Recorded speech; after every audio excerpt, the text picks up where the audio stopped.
Hello! Welcome back to the Stoop. Welcome back to the Stoop Gang Basketball Association. The home to put the rock through the hoop. Or the net. Score buckets. And get dubs. What's up? Welcome back. Welcome back to the Stoop. We are at the precipice of Season 2 of the Stoop Gang Basketball Association. Season 2 tip-off. We are about to get into it. Big excited. A lot of work went into refining the proof of concept that was Season 1, and so Season 2 is going to, I guess, be a further proof of concept as many refinements were made, and now we get to see the fruit of that. We also get to see the first crop of new players from the first SGBA draft, including first overall pick Graham Golden, making his appearance for the Mega City Robots a little later this evening. We're going to be doing this season a little differently. There's been revamped schedule format, revamped playoff format, revamped stuff. All 8 teams have been separated into 2 divisions. The Sparklard and Barnacles divisions, respectively. They'll play division partners twice each, and opposite division once each for a total of 10 games. The top 2 teams from each division will play each other in a silver series named for its division. Winners of those will face each other in the Stoop Finals. So that's a lot, but basically we've just expanded the format, and we added a little more structure. I'm really excited for it. Also, as far as stream format, it's going to be over 7 weeks because during the regular season we are going to double up every week. 2 games per team per stream. So we will do the first 8 games of the season, 2 for each team this week, and so on for the next 5 weeks until the regular season is concluded. And then the playoffs will be 2 weeks long, both Silver Series for 1 week, and then the Bronze Series and Stoop Finals in the second playoff week for a total of 7 weeks. Ooh-wee. So it's going to be coming at you hot and fast and be real intense and fun, I think, especially down the stretch. Of course, any good Stoop Sports session needs to get kicked off with Chris Picks. We've got SGBA Chris Picks. Chris Picks SGBA edition, SGBA Season 2 edition. So I've reset the Chris Picks record. Or should I have... Should there be one total Chris Pick record?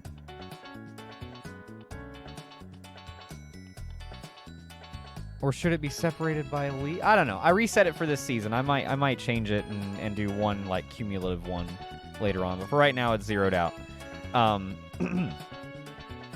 For this week, the profile cards will reflect the team's lifetime records so far. So basically just their records after Season 1. And then starting next week, it will be their records for this season at the start of every week.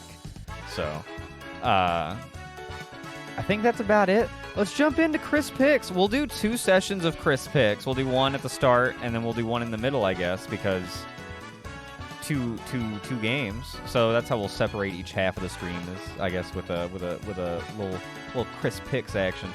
So let's jump in. Let's get into it.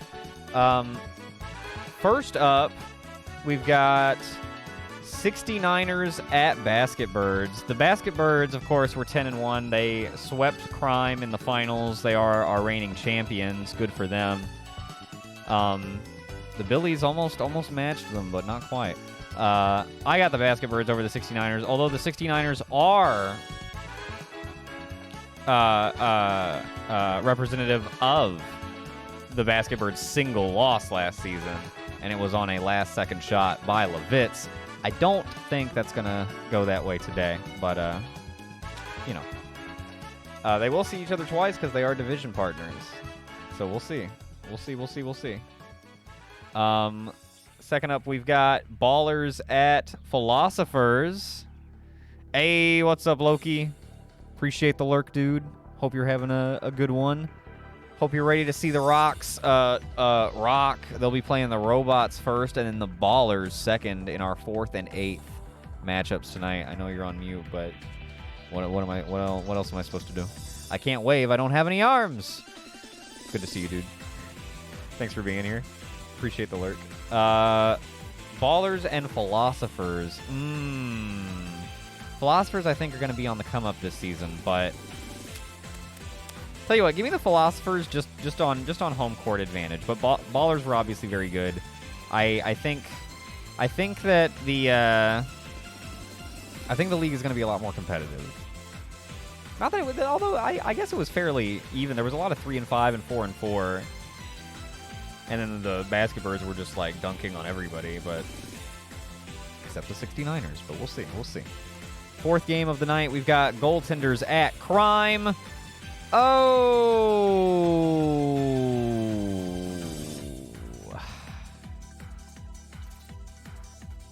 Give me the Goaltenders. Give me the Goaltenders. Rickard is really good. And then game 4 of the evening, final game of the first half, will be Robots at Rocks. Give me the Rocks. Loki's got to be feeling conflicted there. He's got his favorite team going up against his SG baby in Graham Golden, who was the first overall pick in the SGBA draft for the Mega City Robots. Robots looking for their first win in franchise history. They went 0-8 last season. They have not won a game. They're the only team in Stoop Sports history to not win a game. Though not the only entity. Yo! Stiff Cox! What up, Axion? You're in the place to be. What's up, dude? Hello, welcome. Welcome to the first installment of a new season of Chris Picks for SGBA Season 2. I'm about to grab the screenshot. Dildos. Hell yeah. Hey, what's up, Dennis? Welcome back to the Stoop. Welcome back to the Stoop Gang Basketball Association. SGBA week. Game 1. SGBA Chris Picks. Game 1 edition.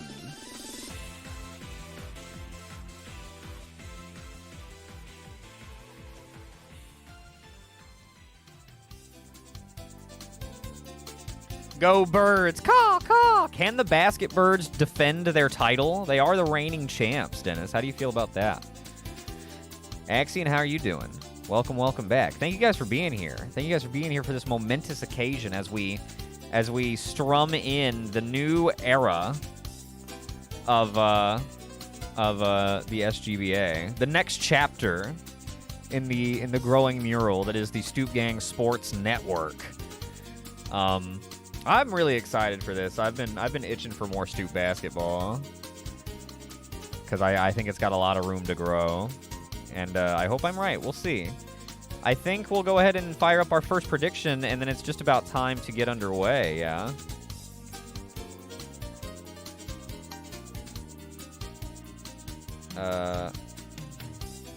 Birds versus 69ers.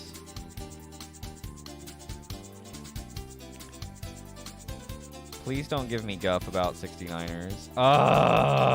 Okay. That's right. Handsome. We have to put the city name for, or their first part of their name for the 69ers. They're too edgy. Birds versus Handsome. How's it gonna go? Basketbirds, of course, very dominant. They've only ever lost one game, but that one game was one of the 69ers' 3 lifetime wins, and obviously both teams looking rather different heading into this new season. There have been some players who've moved around. Some have come in off the bench after developing. Some have regressed. Some have moved on. Of course, there were the retirements and all the new draft picks. Some starting right away. Some waiting for their opportunity from the bench. Of course, basketball a much more substitution-heavy game. So even if you're a bench player, you'd still have a good chance to see some time depending on the situation. I like the birds, of course, as you can see. Oh my, we've got big money on the opening game. Opening tip-off of Season 2. A big money match. That's the way I like to see it. We've got 8 games going today, folks. Going to be doubling up. 2 games per team per stream. So all 10 games of the regular season will only take 5 weeks. Wow. So if you don't get the chance to see your favorite team in the first half, hey, there's always the second half, and vice versa. But yeah, just because there's only 8, there's half as many SGFL teams. Games last about as long, roughly. I haven't timed them explicitly. Well, I have a couple of I timed a couple of test games, but anyway, they're about as long, depending. But so to make an SGBA stream about the length of what the SGFL streams have been, we'll double up on games like we did back during the old SGAF. Remember the SGAF? Me neither. Anyway. Hoo-wee. 5K on the Basket Birds, 2.6 on the 69ers. That's quite a bit of cash. With that said, let's pause that Jimmy Jam. And what if I hit you with a little wham bam thank you ma'am? It's that time, folks.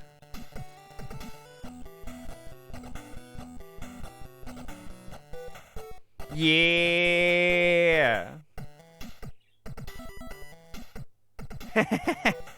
Stoop gang as fuck, I remember. Yeah, you like that jam.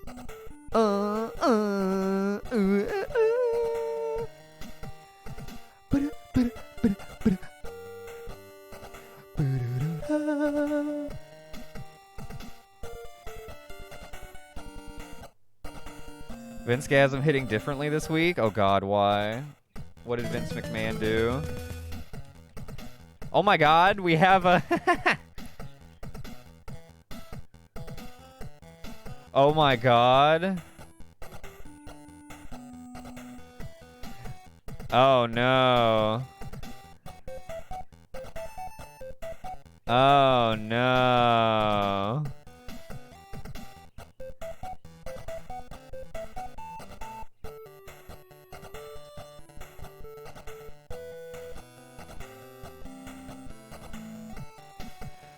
Oh, all right. Well, anyway, moving on.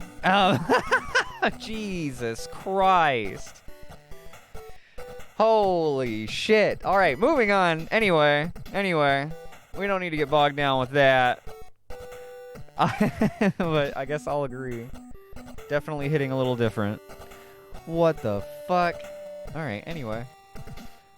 So,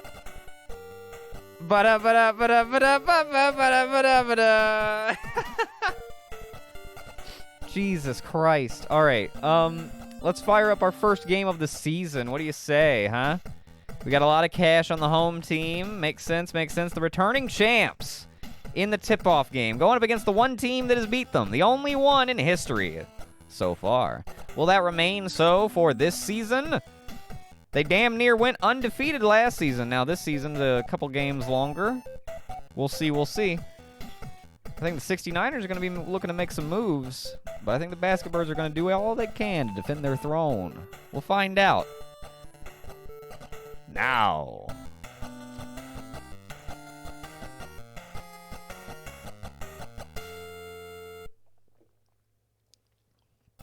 It is game time, and we've got Tacitus Kilgore taking it off the tip-off, and he's passing to Common of the second.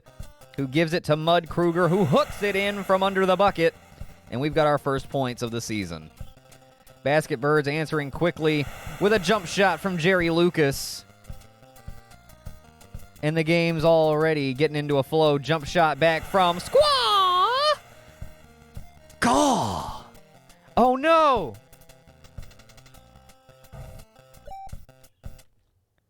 Damn.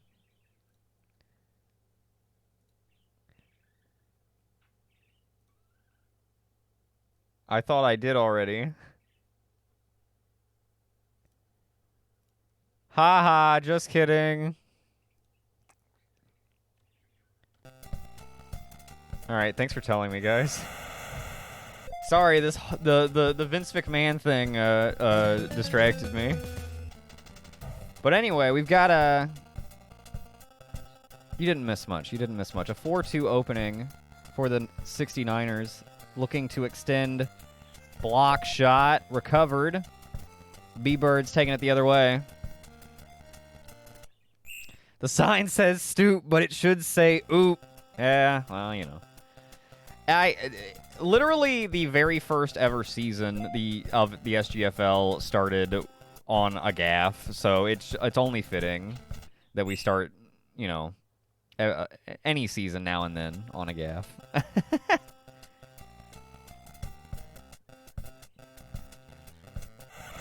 Baylor gonna lay it up and in, and that will tie us up at 4. That is a long pass across the court. We've now got... Oh, it's Uraby sinking it. Nicely done. That's Uraby from Final Fantasy IV, for anyone who is confused. Spangle Dangle can't get it to go. That's a rookie from I think that's one of mine. So of course he missed. 69ers looking to double up on their lead, and they do! Uraby with back-to-back buckets. Nice little hook shot there. Oh, is that Kobe 1 Uraby? Oh. Nice. Okay. That makes more sense. God damn it. Never mind, that's Kobe 1 Uraby. Axion's Jedi from the SWTOR MMO. April Fool's Day joke idea, you commentate an entire game while on a different screen so we can't see it and just pretend you're seeing the craziest and most outlandish shit happening on the field/court. That's actually a really fucking funny idea. But who's going to actually watch that? At least the games are short. So that'd be pretty doable. I like that. That's a funny idea. Did we have a 3? I totally missed it, but it looks like we had a 3-pointer already. Hoping to see a little bit more 3-pointers. They're not going to be common no matter what, but I'm hoping to see a few more of them. They are just by the nature of when this game is from. They're going to be less common than they are in, say, today's basketball, but a slight percentage increase overall would be cool. Basket Birds. Oh, cannot get it to go. Now the Niners with a breakaway ball lay it up and in and take the lead by 5. Clock ticking down in period number 1. Basket Birds sink a final shot. Bill Russell credited with the points. And it is 15-12 heading into the second quarter. Basket Birds going to start with the ball here, taking it in, and Jerry Lucas drops it. 1-point game. So far, you know, pretty nice little back and forth here. Tacitus Kilgore on the jump shot from the edge of the paint. Oh boy. Nice little block there by Kilgore. Ooh, a little blinky. A little blinky blink. Some or other. And there's that wild pass out of bounds. Textbook, trademark. Where was it going? We don't know, and we'll never find out. Whoa, whoa, whoa. Whoa, whoa, whoa. They can't get it to go, and now Jerry Lucas throws it down. with maybe a little bit of frustration at the it taking 3 damn tries. Ooh, that was a liner of a pass, and it squeaks through his hands out of bounds. And now the Basketbirds with a chance to take the lead here. Trailing by only 1, Baylor trying to shake the defenders, and he does. A nice jump shot after some fancy footwork. Basketbirds lead by 1. 69ers answer quickly. Oh, shit, Axion, you haven't been around for that. Yes, Profsology updated with Gen 3. Also, they added auto catch. So if you are active in chat, you'll automatically be signed up for stuff. So you don't have to use the catch command anymore. If you're actively hanging out, you will automatically be signed up for stuff. But if you're lurking, you won't. So you can still lurk in true stealth mode. It's pretty great. And then, yeah, they added Gen 2 style sprites of Gen 3 mons, as well as some later region variants too. They added a bunch of shit with Update 3. Update 3 is like Gen 3 plus, basically.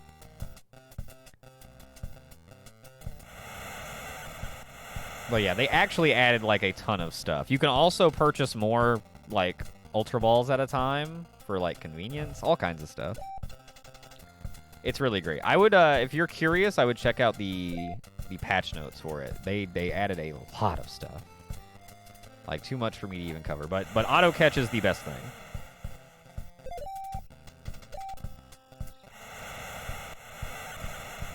Kobe 1 throwing it down again. Rookie out of Axion. Axion, proud of your boy, I'm sure, no doubt. Jerry West getting frustrated, getting called with the charge. They added Gen 4 too. Are there Gen 4 mons in there too?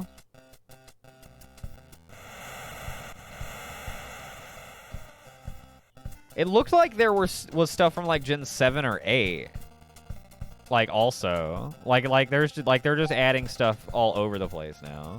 I didn't expect another update. But I didn't expect the second one. I didn't expect Gen 2, so 69ers starting to take off with the lead, up by 7 here. Another block that does go out of bounds, slap the shit out of it. Basketbirds will retain possession. 13 seconds on the shot clock. They got to get something to drop. Russell cannot get it to go, and Tacitus Kilgore is gonna just lay it up and in, practically untouched. Basketbirds are being taken to by who? The team that's beaten them before. Oh my. I picked the Basketbirds going into this. I should have taken 69ers, who are looking to lead by 11.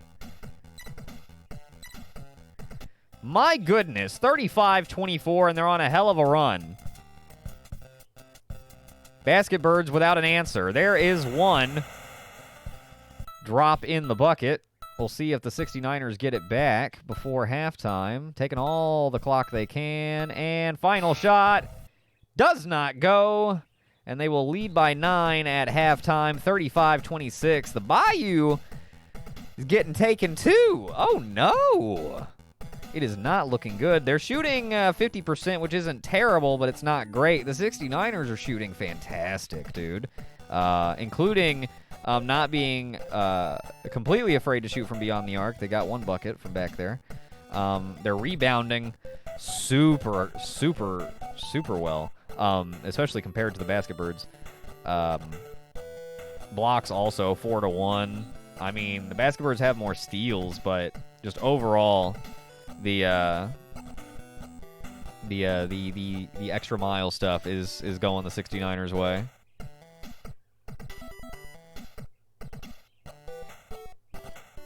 Wait, are there fake mon too? Really? Oh man. Well, they give you the option if you want just Gen 1, just Gen 1 and 2, or they call it Gen 2 plus. So I get it's not they don't call it Gen 3. They call it Gen 2 plus, and I set it to that because, you know. But I'm not sure how to feel about it, the fake mon being in there, but whatever. Overall, pretty cool.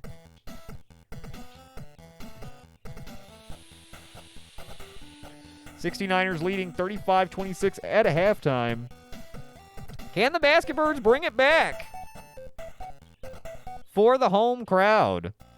They're going to possess first, coming out of the locker room, trailing by 9. A nice jump shot from Elgin Baylor cuts the lead to 7, and they are cooking out the gate. We'll see if they've got the defensive handles. They are hat on a hat right now. Spangle Dangle can't shake loose. He's going to I'm reading the wrong side. Oh, we got a pushing. Bill getting caught pushing. 69ers going to inbound once again.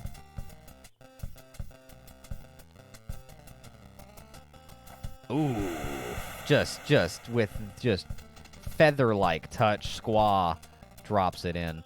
Bill Russell takes it to the top of the arc. Shaken. Spangle Dangle. Bacon. Jerry Lucas drops it in.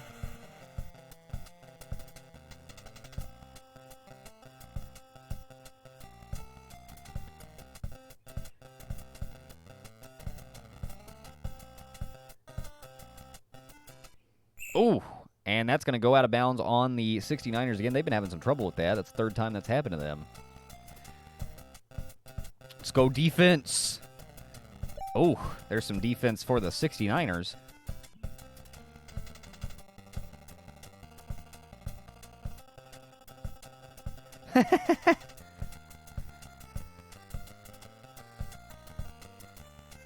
And Squaw drops it in again. Heavy defense in his face, but he is just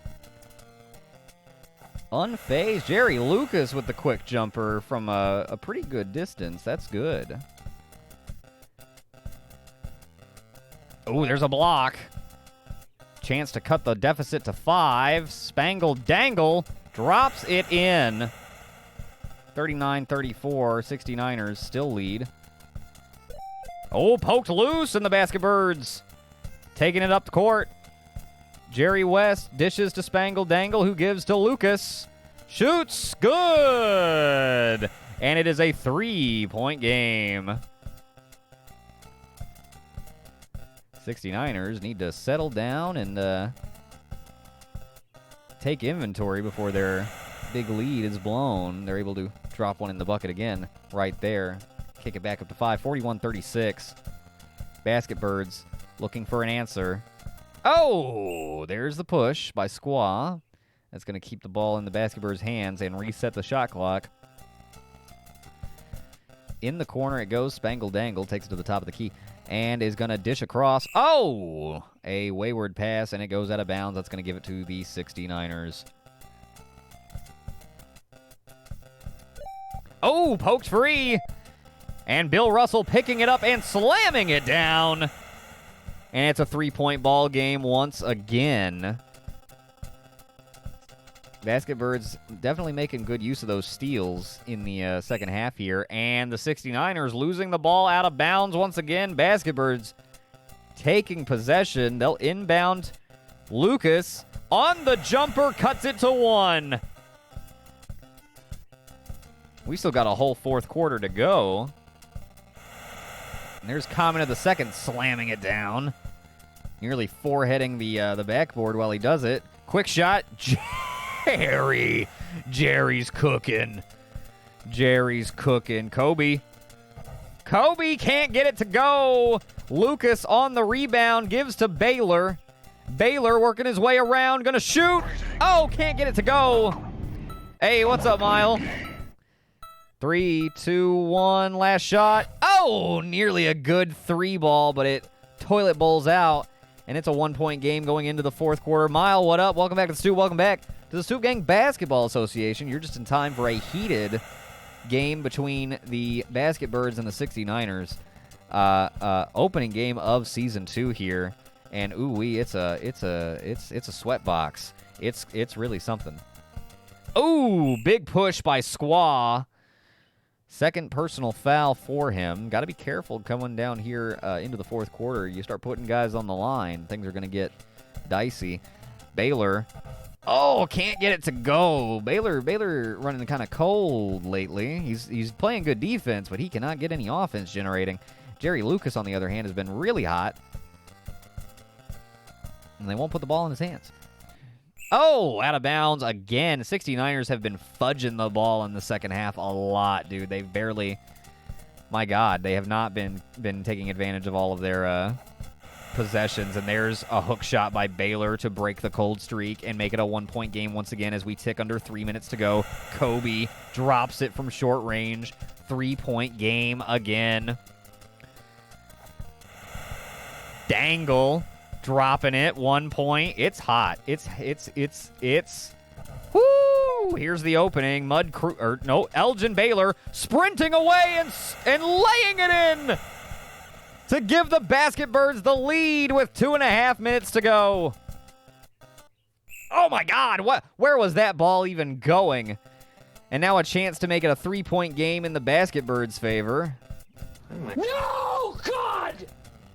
It is no good. God, please, Kruger no. untouched. Laying it in for the 69ers. Yes, indeed. And the Niners lead 49-48. Quick shot. Lucas can't get it to go. Common to the second on the rebound. They can't catch him before he slams it. 51-48.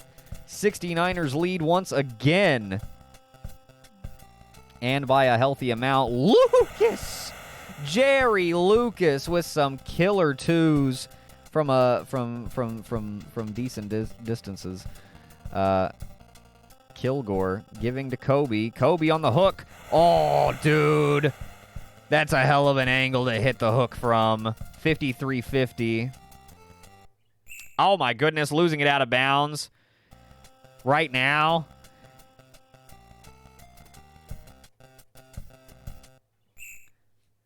Now the Basketbird's going to get called with the push.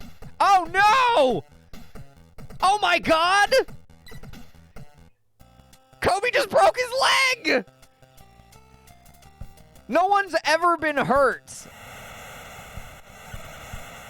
That's insane. No one got hurt all of Season 1, and Kobe gets hurt in Game 1 of Season 2. Oh, my God. That could be huge for the 69ers, both going forward in this final minute and going forward this season. A broken leg sounds serious. How long is he going to be out? Oh, my goodness. 69ers pulling away, leading by 5 with a minute to go. Basketbirds need to get something together. Kobe one-leg Uraby. Oh, my God. Oh, here's an opening. Bill Russell. Oh, untouched. Slams it down. 1-point game. If they can get some kind of steal or turnover. 69ers just trying to play some keep away. Tick, tick, tick the clock and make a shot. Basketbird's got to shoot a damn three.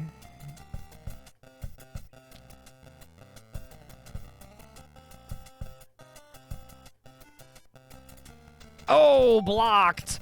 69ers have it, and I think that might just do it. I don't think they'll even shoot. Oh, they will. Okay. Right at the end. And that's going to do it.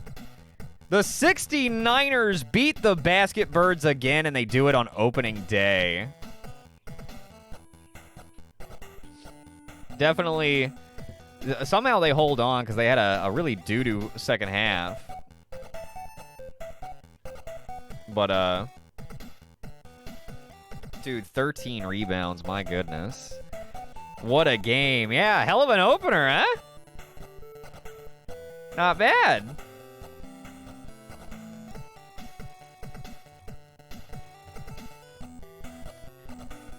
$59-56.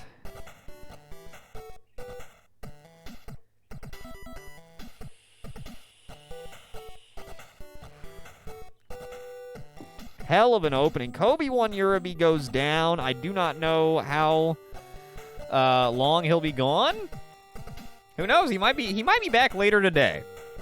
A broken leg sounds serious. I don't know if it just puts like a random injury or if it like says a specific injury to give you some like inclination of how long they're going to be out. I know in Tecmo Super Bowl there's no telling how long someone will be out, but it also doesn't give like specific injuries, so We'll see. Yo, what up, Luke? What up, Loki? Welcome in, welcome in. I said hello to you earlier. I know you were muted, but it's all good. I appreciate the lurk, dude. We're just coming out of what was a very good opening game. I'm going to make save states as we go. Game 1. Just because last season we had the great stat deletion, and that's not going to happen this time. That's not going to happen this time. Loki, we got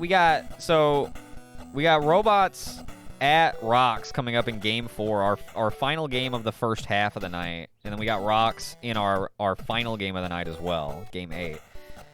Game 4, Robots at Rocks, is your favorite team going up against Graham Golden, first overall pick out of your, or an alumnus of yours, I guess I'll say. And the first overall pick of the SGBA. How you feel about that? There's got to be some conflict there. Yeah, shake my head. I think Basketbirds definitely had the comeback chance. Good on the 69ers for holding them off and starting out this season 1-0 over the reigning champs. That's really something. Got to give it to them. Congrats to 69ers bettors. Thank you to everyone who bet.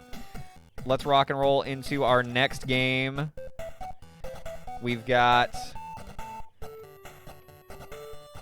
Philosophers versus Ballers.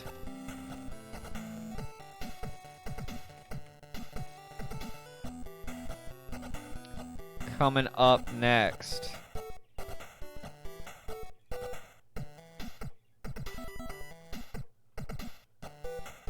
Oh, where is it? Booyah. The defending champs are the Bayou Basketbirds, who just lost in that last game just now. So quite the opening statement by the handsome 69ers there. I wish Graham the best in his career, but he's losing tonight. He's losing at least one game tonight. Robots certainly hoping to not spend too much time losing this season. They've never won before. They'd like to get some winning done. But will it be tonight? Will it be tonight? Will they win before they hit the dreaded 10-0 or 0-10? If they lose both games tonight, they are 0-10 lifetime. Yikes. That is not good.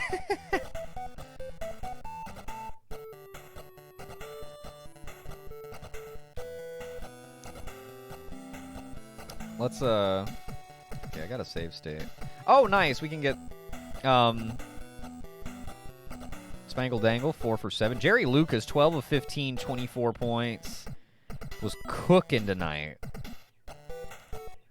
The 69ers, it was really a communal effort. Nobody took more than 10 shots. And nobody had more than 12.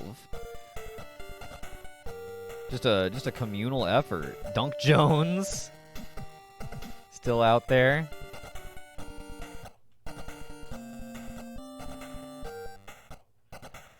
Oh, I have not. They are references to Sparklard, and Sparklard was my my OC in our Dragon Age Origins playthrough and the original quarterback of the Handsome Devils. So he has deep, rich provenance in Stoop lore. And then Barnacles, very similarly, was our OC from the Mass Effect trilogy when we played through that, and the original quarterback of the Normandy Renegades. And so he, in a very similar fashion, has deep roots in Stoop lore. And so I thought it fitting to when trying to come up with ideas for division names or conference names. I guess they really operate more like conferences, but I was trying to think of stuff, and like For the SGFL division names, they were like, we came up with them because of how we had split the teams up already, just by happenstance, and we were like, oh well, this set of 4 is kind of like a set of like heroic themed teams, and these set of 4 is themed after like you could justify that they're themed after the apocalypse and da da da da da. So, but there wasn't any like clear theming. Like, as far as... But that also had to do with, like, literally how they were laid out in the ROM, and it just kind of... one thing led to another and all worked out. There was nothing like that for this, so I had to come up with something. And so I thought a deep lore reference would be good. For the real ones... And now you're a real one. Now everyone listening is a real one, because now you know the story. And with that, I think we're ready to jump into Game 2 of Season 2. Philosopher is going to be hosting the Ballers. Ballers just missed the postseason, though. If they do as well this season as they did last season, they will be just good enough to make the postseason. Because 4 teams, top 2 from each conference, gonna make the postseason, and then play each other for the rights to go to the Stoop Finals to play the opposite. Oh yeah, it's big. I'm excited. I'm excited. This season's gonna be very interesting. Let's jump in. Game 2.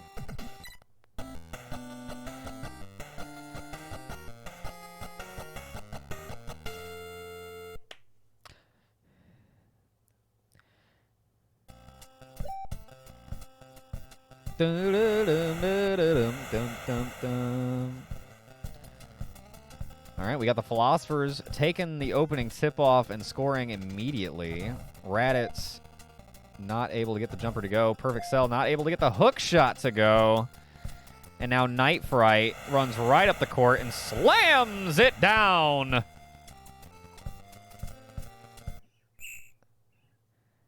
now the Ballers get called with charging. Raditz is charging up, dude. Better watch out for that. He may be planning some sort of second half finishing move. Blaster. Holy shit. Oh my god, I just scared the shit out of myself. Hey, what's up, Cheb? Oh my god. We've got the Philosophers running out to a 6-0 lead on the Ballers here. The hometown crowd loves it. Umbrella both causes and wreaks havoc.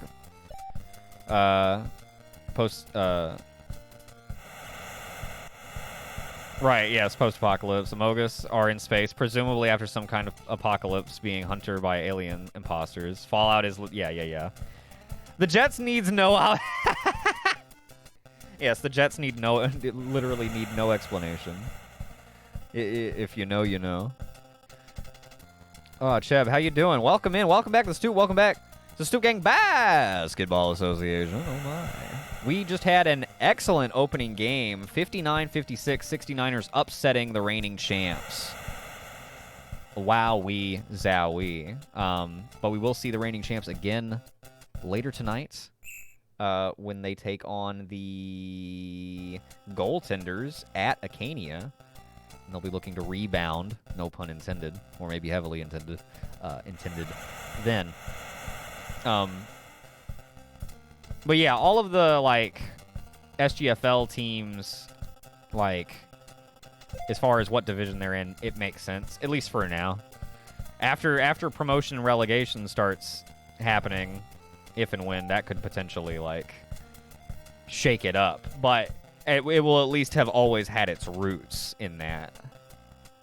It would actually be very interesting if it morphed quite a bit over time. Which it may or may not. We really can't say for sure yet. But there is that potentiality. But regardless, the roots of it would always... It would be very interesting if, like, the Goldens and, like... Oh, okay, dude. God damn it, dude. I can't install that Intel update. It keeps telling me about it. I try to install it, and it's like, you can't. Sorry. So... It just tells me about it every day, and I'm like, all right. But yeah, it would be very interesting if teams ended up, like, rearranging in the SGFL, and then it's like, why is Why are, I don't know, why are the Billies in void? It's like, well, little Timmy, once upon a time. We do not have stoop hockey or stoop wrestling. Don't, well. We do have stoop boxing. Oh, a big slam from Napa. All of a sudden, it's only 12-8. Ballers getting back in the ball game as we near the end of the first quarter here. But we do we're up to football, boxing, and basketball. And then we did do a season of soccer, but it's not likely to come back, at least not in the form that it was. Though I do have some ideas for a way that I may bring it back. But as far as the committed sports or the sports that we're committed to, football, of course, just wrapped up the 7th season of the SGFL, and it's only expanding with the future. And then, of course, we're just starting up the 2nd season of basketball, and then we have done 2 seasons of boxing. So the other leagues are much younger than the SGFL. They're newer, but even they are. Boxing's over a year old, and SGBA is nearly a year old. I found a way better sim game for Atlantic football, hoping to get internet figured out for Season 2. That would be badass. What game? I thought the game you were using was cool, or, like, worked well.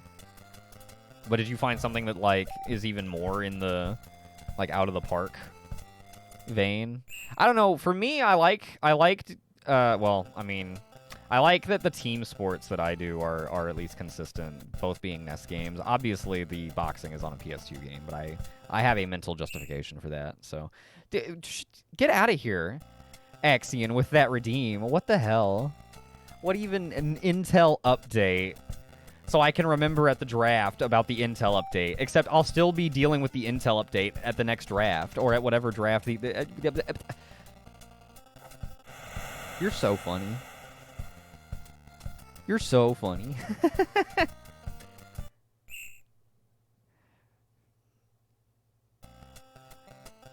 Migrating to the new game will be a challenge. Might have to write some lore since I'll lose stats and such. Yeah. I mean, it would be a good idea. You could always, like, back up your important stats onto a Google Sheet.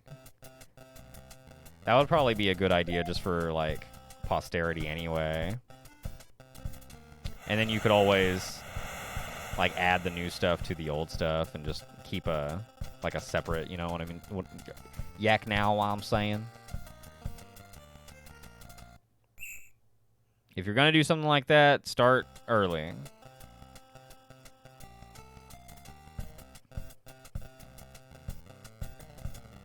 Hope Intel update becomes MVP. Me too. Me too. Dude, the philosophers are giving it to the ballers. 22-10. Handling them. I think the ballers may be taking a back seat this season. They were one of the top 3 last season. I'm not so sure they're going to be holding that up this season.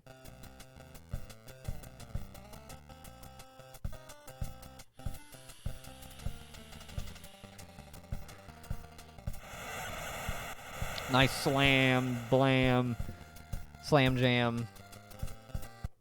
Ooh.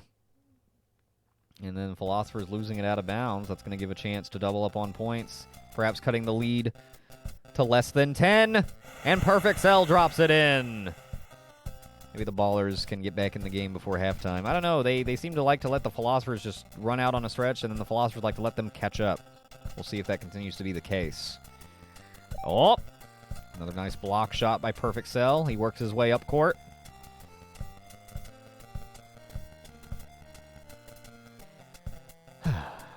Oh, the long 2, no good by Perfect Cell. Poked free, though, and they get it back. Perfect Cell with a second chance shot. Cannot get it to go. And Running Man takes it up the court, gives it to Bloody Brad, who dishes to Night Fright. Has his shot blocked, and they call a timeout. They're trying to get some points before half. With only 29 seconds on the clock, they're trying to move quickly. Trailing 22-14. Dropping one in. There you go. 6-point game. 6-point game. Making it interesting. Goku Black going to be called for the push.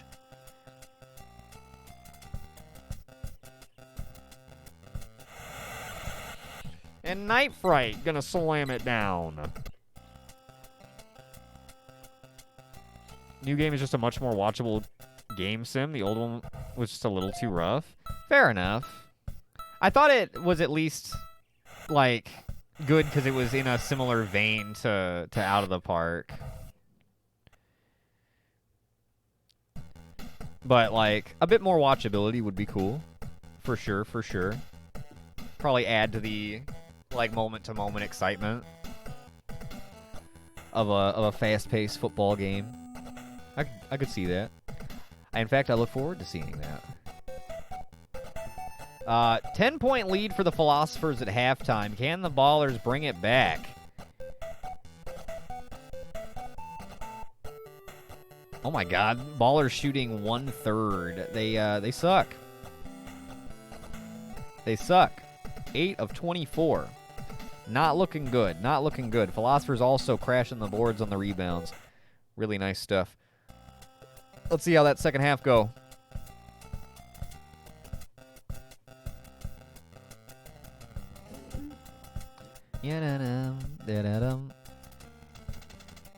Raditz gives to Nappa, who throws it down. It's an 8-point game. Coming out of the locker room.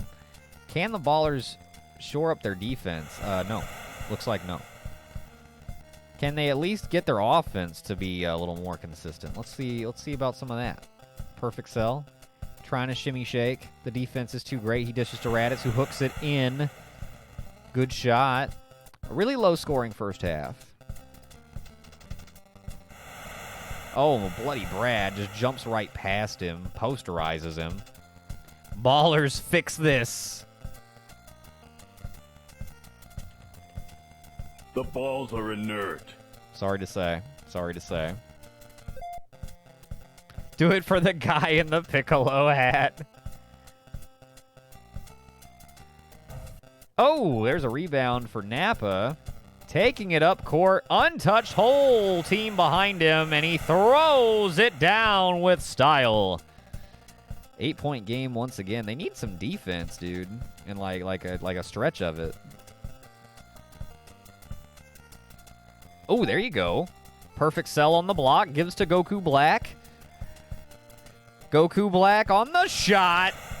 Nice J from Goku B. Ooh, there's Bloody Brad on the charge, and that's going to give the ball back to the Ballers.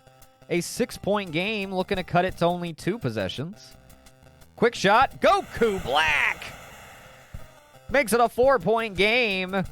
2 minutes to go here in the third quarter. That's going to be off the rim and out. Rebound. Ooh, and then a push by Bloody Brad. Yeah, be careful. You end up putting somebody on the line or somebody in the hospital.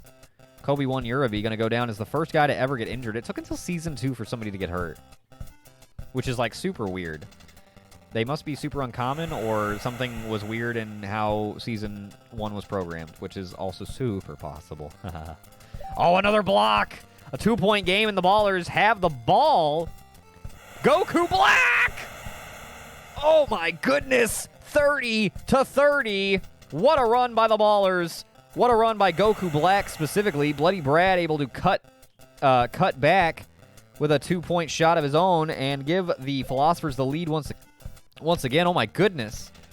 I'm sputtering here. I cannot believe Goku Black literally just took over in the second half. Here's a chance to tie it back up. Raditz on the rebound. Gives to Nappa. Raditz. The J. Oh, almost, but no.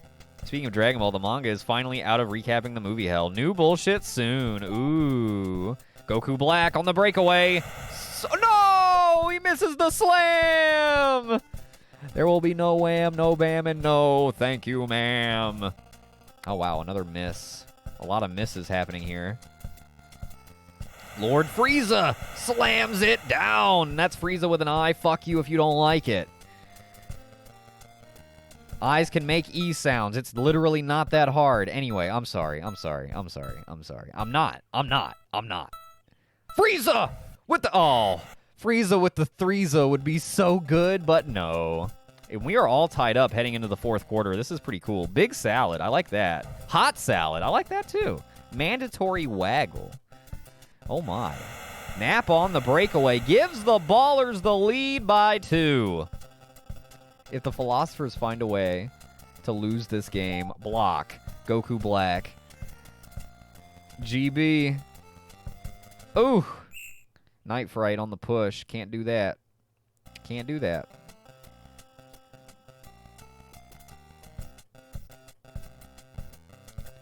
Is there any, like, preview of what the new bullshit for Dragon Ball is going to be, Axion? Ballers lead by 4 now.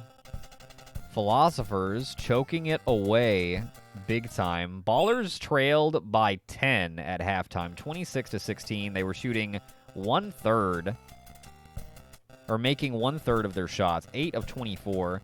They are now leading by 4. It was nearly 6 there, but that's going to go out and in. Nice rebound, and now Running Man. Oh, can't get it to go, and Raditz blocks and rebounds. I guess it's not a rebound if it doesn't hit the rim. But he blocks and takes over, and now Running Man does the same to him. It's like a side salad, but big. You just had to have the big salad. Perfect sell. Ooh, these guys. Philosophers need to do something.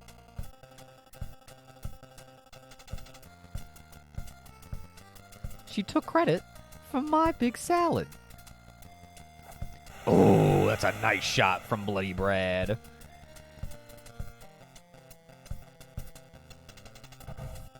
Yeah, I figured it would be for some Frieza stuff. Kyle Schneider, the original Cyborg Ninja, ties the game. Gray Fox, eat your heart out.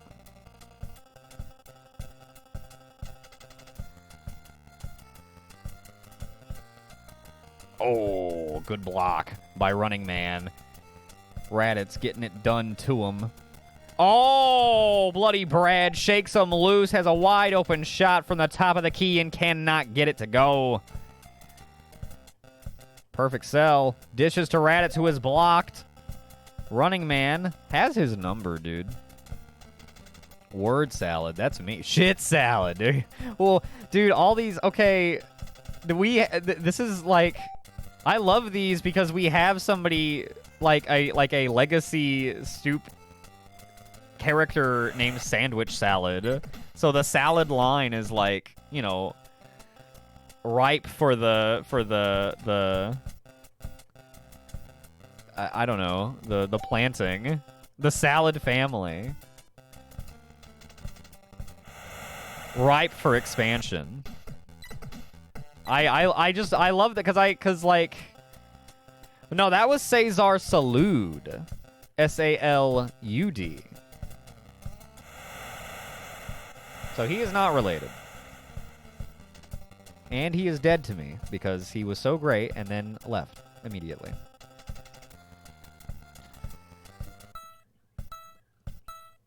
Oh, Philosophers need something. They can't get it. Oh, a 4-point game. That's going to seal it. That's going to seal it for the Ballers, who trailed. Wow. Wow. They even hit a 3 right at the end. That's insane. 100% of their 3-pointers, and it didn't matter. Oh, my God. That's crazy. The Ballers literally had a worse shooting percentage and still came back and won because they made more shots. They were just jacking it up.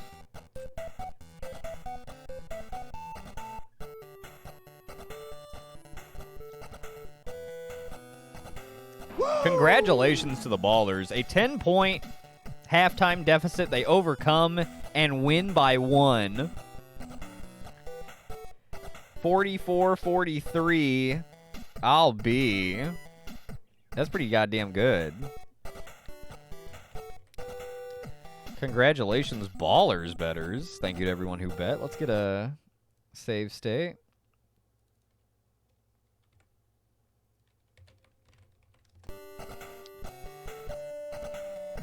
Fire up the next prediction. We've got Crime versus Goals. The goaltenders.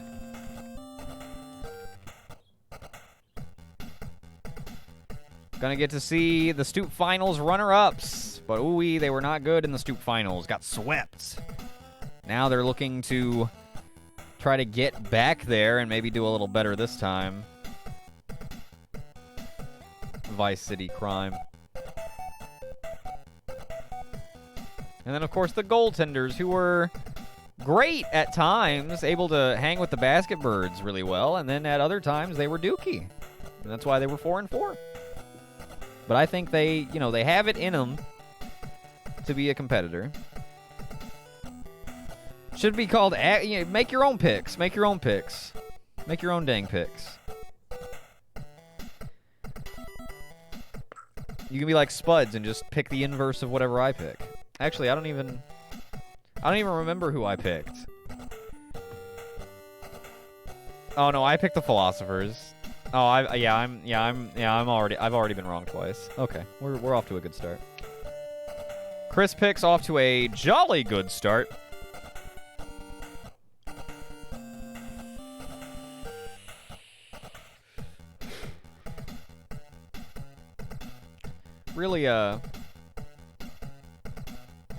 Really kicking ass.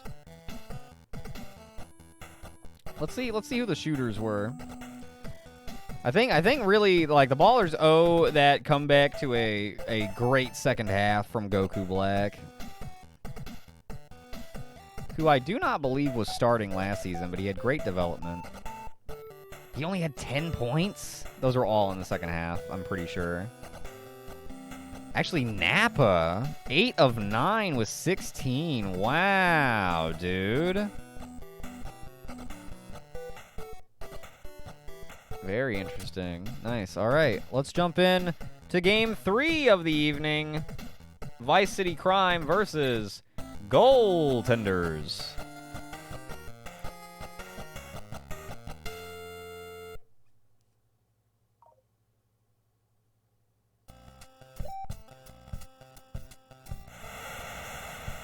Goaltenders get it right away, and it's Rhodey. Dude, Rhodey and Rickard. Couple of great... Wow, Diaz blocked 3 times in a row, standing in front of the basket, and now Rhodey's going to just take it across the court. Dish to Rickard, who will not get it to go.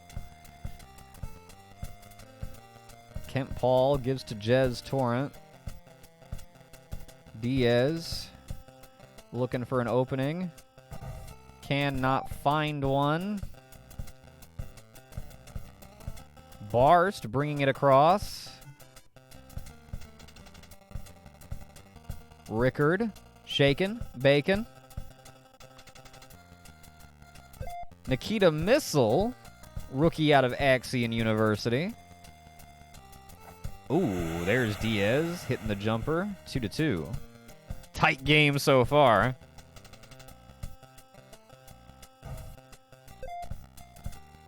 Crime able to get the rebound there. Kent Paul bringing it up. Gives to Jez, who gives to Diaz. And out of bounds it goes, losing it.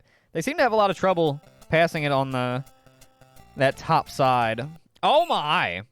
Okay. Well, that was a terrible inbound pass. It goes nowhere into nobody, and Crime takes over. It is still 2-2 after nearly 2 minutes of play. Oh, and there's a push. Crime getting a little foul.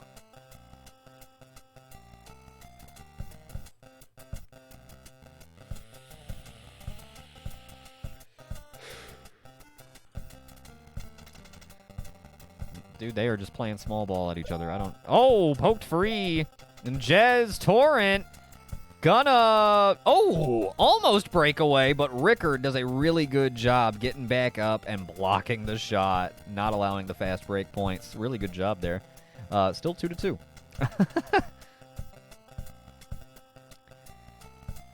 Yes, Nikita Missile is in the game and shooting the 3 to give the goaltenders the lead, 5-2. 3-ball from the alumnus out of Axion University. That's the rookie out of Axion University. Axion, you must be proud. Kobe 1, of course, goes down. Had a great game for the 69ers, who ended up winning. Did go down, and we hope he's back very soon. Hope that broken leg doesn't keep him down for long. We've also got Nikita Missile making some big shots. Here's Missile again, going to the top of the arc, working their way in and dropping the J. 6-9. It's actually 9-6 is the proper way to say that, but 6-9. And the rebound by Nikita Missile, who's on the fast break and laying it up and in. Nikita Missile looking pretty good. Missed their opening shot from short range, had it blocked, but since then has been doing pretty solid. Got Kent Paul dropping one in. 11-8. Goaltenders lead as the game starts to get going after nearly half of the first quarter was expired. I think we got down to like a minute and a half to go in the first quarter, and they decided, oh wait, right, the game has started. Let's play basketball. And now we've got some points going. Some buckets being scored, some fouls being drawn, some shots being blocked, of course, and reeled in by Barst, who gives to Rickard, who finds space. Will they get the shot off? Lance Vance with the 3. Oh, can't get it to go before the clock expires. They will start the second quarter with the ball. Dish to Rosenberg, who's blocked. Goaltenders are some goal defenders.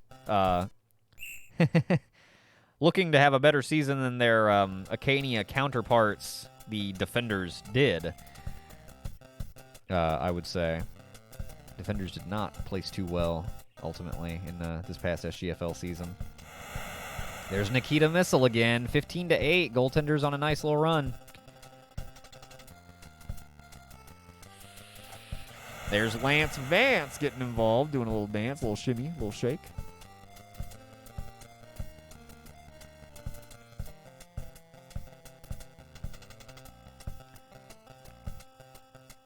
Oh, dude, Nikita Missile with a man in his face. Sinks it. Oh, the two-hand slam goes against him, and now it's Draug on the breakaway, and he can't get it to go on a slam.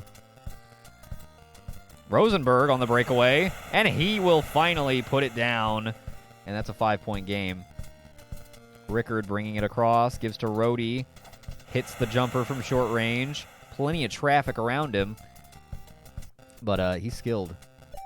Ooh, stolen off the pass by Rickard. Who gives to Draug, who shoots across to Barst, who gives to Missile, who gives to Rhodey. They are spreading it around. You don't know who's going to get it. Rickard to Rhodey. Back to Rickard, who shoots the 3. Can't get it to go. Draug gets the rebound, and Rhodey shoots the shot. Good possession in the end. A long one, too. There's a nice shot, quick and easy. Jez Torrent cuts it back to 7. Goaltender's definitely in control of this game. They just need to keep doing what's working. Oh, Missile can't get that one to go. Lance Vance on the block. Nikita Missile having a good game despite the fact that Lance Vance is the one covering him. So, you know, he's got to be thinking about that.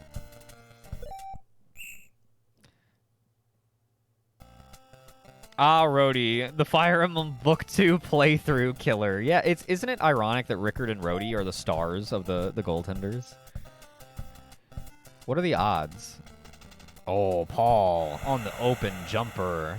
Gonna cut the deficit to 3. Rhodey puts it back up. I want to see some more Nikita Missile.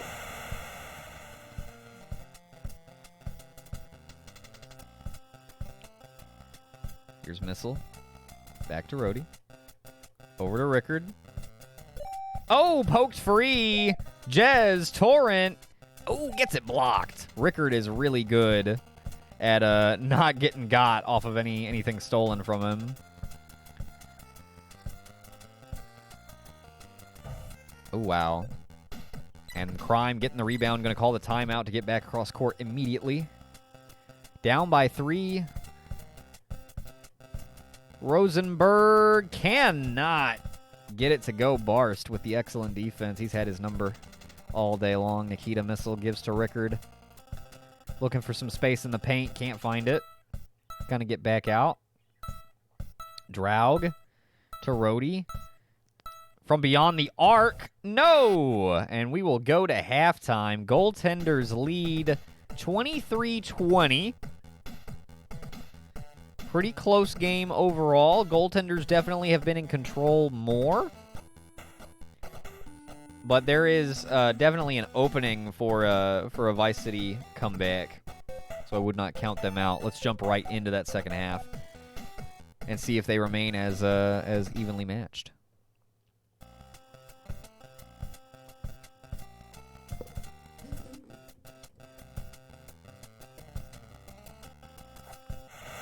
Lance Vance cuts the deficit to 1 coming out of the locker room. Gotta love that if you are going for Crime.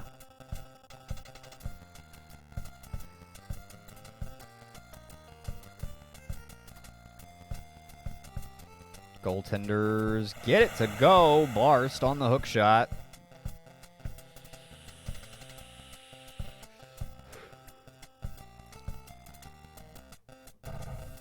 Ooh, no good. Draug on the rebound. Going to give to Rhodey. A decent shot. Missile on the rebound. Puts it back. Nikita Missile having a nice opening game. Actually, it looks like both of your top redeems are turning out really well.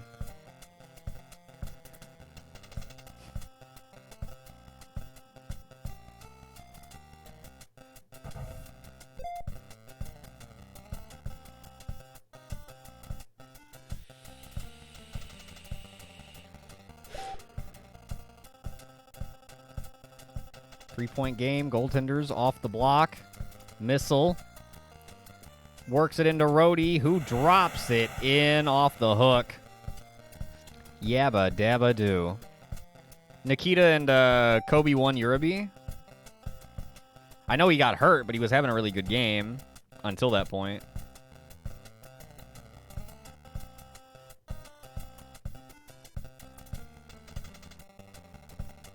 Hopefully he's not like a bright star who is changed forever by a opening game injury.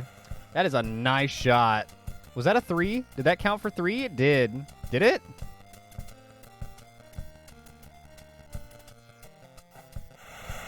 Right at the buzzer, and there's Vance cutting it back to 6.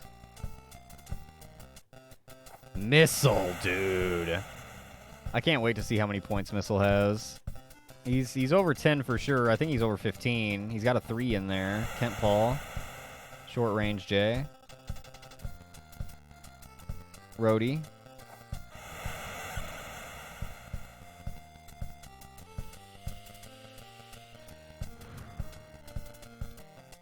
Dude, road teams are running the show on opening day so far. We'll see if Crime can do something about that on the home stretch of this game, but the goaltenders are cooking, dude.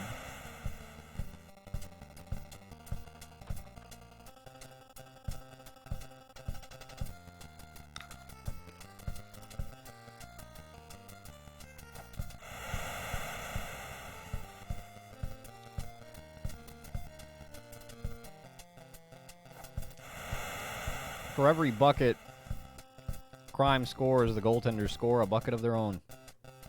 Keeping it at a nice 6 to 8 point lead. There's a block. Recovered by Rhodey.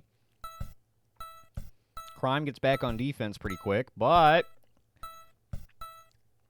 Rhodey gets it to go with 1 second left. And that is a 10-point lead heading into the fourth quarter for the goaltenders. My God. Oh.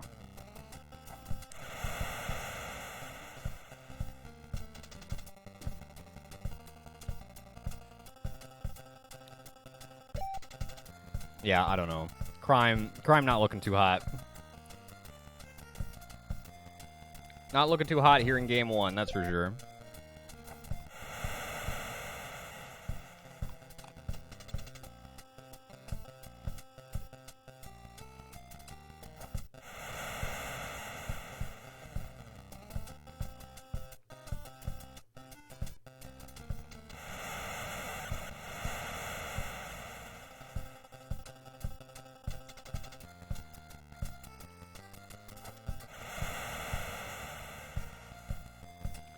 I'm telling you, I think the goaltenders could be a strong competitor in the Barnacle division. The Sparklord division is made up of the Basketbirds, Ballers, Philosophers, and 69ers. The Barnacle division made up of Crime, Goaltenders, Rocks, and Robots.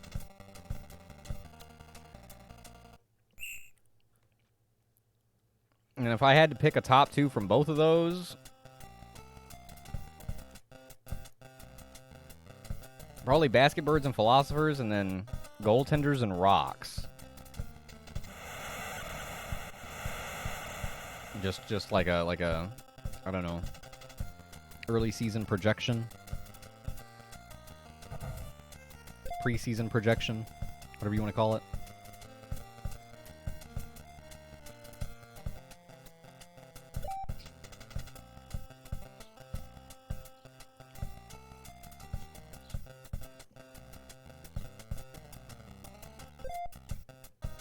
Crime getting some block shots in here. And Diaz getting cooking. 8-point game. Does Crime have a comeback up their sleeve? They're not wearing any sleeves, so if so, it's well hidden. Oh, Nikita Missile makes it 50. Give them 2 more. Oh, there's a 3. Ooh, Diaz from the corner with the 3-ball. I like it. 7-point game. Goal still definitely in control. Block there. Chance to make it a 5-point game. Maybe even 4 if they want to go for another 3. Diaz cannot get this one to go. He's been pulling all the slack here in the third quarter. He's going to need some help. He'll get a little help from the opposing team as they lose it out of bounds. Now Kent Paul dishes into Rosenberg, who has been dogged on by Barst all day. Looking for some room. Dishes to Diaz, who gets it to go. He's cooking. He's cooking. 5-point game. 5-point game. Oh, and it's poked free!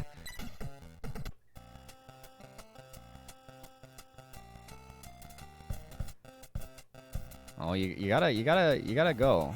Jez Torrent able to hit. 3-point game.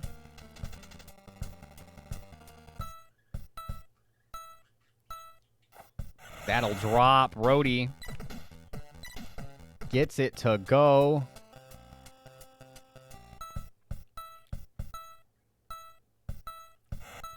Throws it down. 1 second remaining.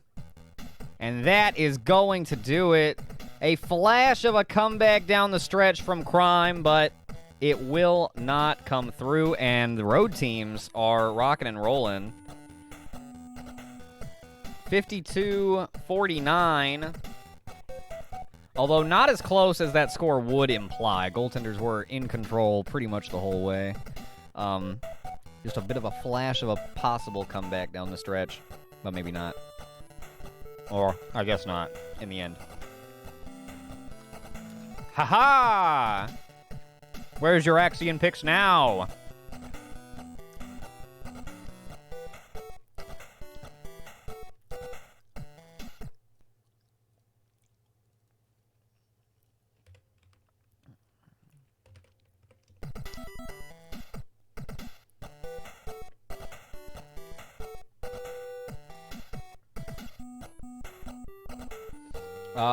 Let's settle up the prediction. And we'll get the next one going. Next up, we've got Robots at Rocks.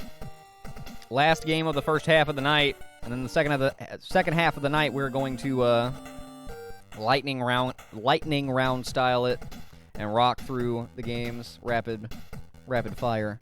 Or rapider fire, I guess. Rocks versus Robots. I know we've always wondered who would win, and we're about to find out.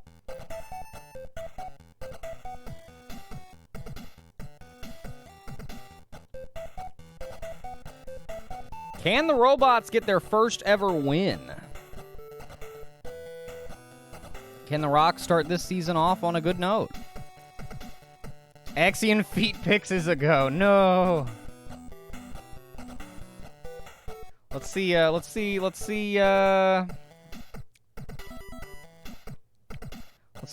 those points. Ricardo Diaz with 23. Really good for crime, but Brody with the 24, leading the way for the goaltenders. Nikita Missile, 21 points in his debut, including a three-pointer. Really, really good. 10 of 18 for 21 points. Really, really good.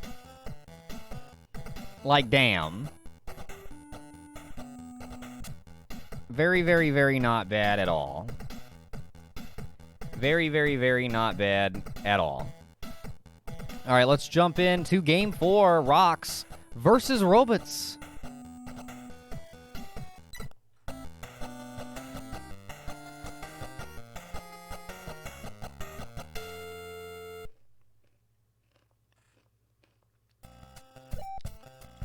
Robot's gonna get the tip off. There's Shucky. Oh my God, no way.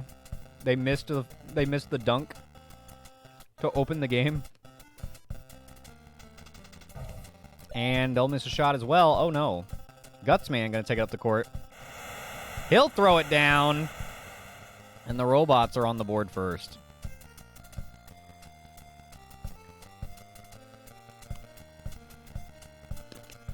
Dude, I've got these like candied nuts here next to my desk. They are so good.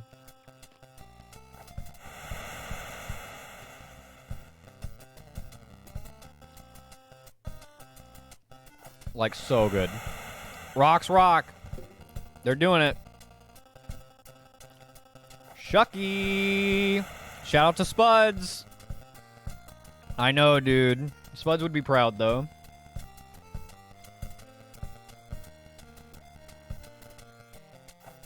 There's still time. There's another Rocks game later tonight. They play in our last game tonight, too. Shucky again. Pretty even match here. 6-6 so far.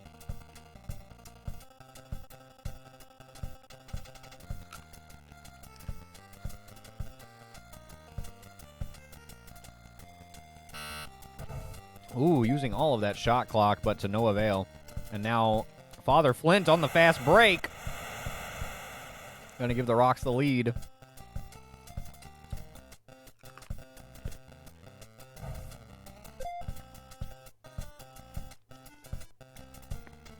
Keep an eye out for first overall pick Graham Golden. He should be on the court somewhere now for the Robots. He is on the starting lineup. There's a steal by youngster Joey. Gonna throw it up, and oh, it goes. 12-6, the Rocks on a run. That is put to an end by Bubble Man.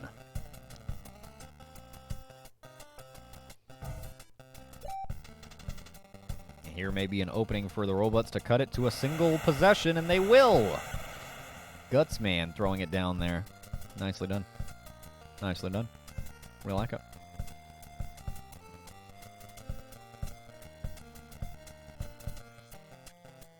Ooh, nice shot from Flint.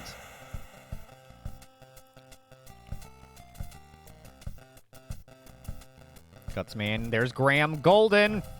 Oh, cannot get it to go. Bouncing off the rim and back out.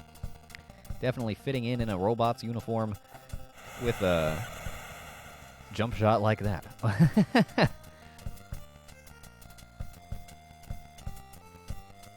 Bubble Man gonna be blocked, and that'll go out of bounds, though, so they will retain possession. 13 seconds on the shot clock. Guts Man gonna give back to Bubble Man, who's gonna shake loose for a moment, then give back to Guts Man, who gives to Proto Man, who loses it out of bounds. Dangledorf. Youngster Joey bringing it around and throwing it down in style. Gotta love that. Got to. There's Top Man. Dropping it in. Nice block by Proto Man. Can he get in range for the 3? Oh, wow, you took too long. You took too long, Dingus. Bad clock management. That's on you. That's on you, bub. Shucky can't get it to go. Gutsman gonna get the rebound, bring it back across, and slam it down. 4-point game here as the second quarter gets going. Shucky can't get it to go again. Gutsman on the rebound. Crashing the boards. There's Rourke. Throwing people around. Not cool, man.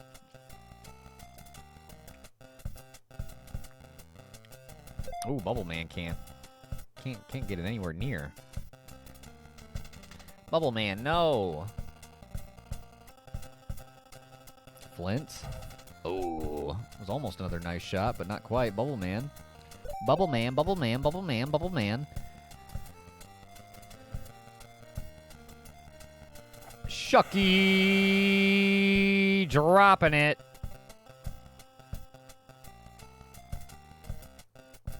Shucky guarding Top Man. Graham Golden gives back to Top Man. Gives to Bubble Man, who cannot get it to go. Oh, and then there's a push by Gutsman. He's already getting a little frustrated. Perhaps feeling a sense of, oh, here we go again. I don't know. The robots don't look as inept as they did last season. They were like just physically incapable of playing basketball last season. They're just off to a bit of a slow start here. Ah. Good steal by Shucky. Shucky on the steal. Oh, Shucky getting thrown across the court by Proto Man. That's not cool. That's not cool.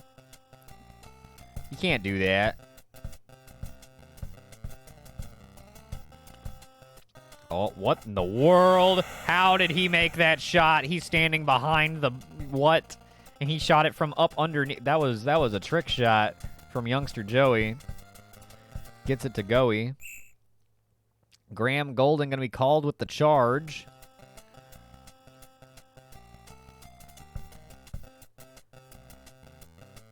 And Flint can't get that one to go. Gutsman is having a great night of rebounding. Bubble Man shooting the long J. He'll get it to go. 6-point game once again. Shucky gives to Rourke, who drops it. Nicely done. The rocks are looking good, Loki.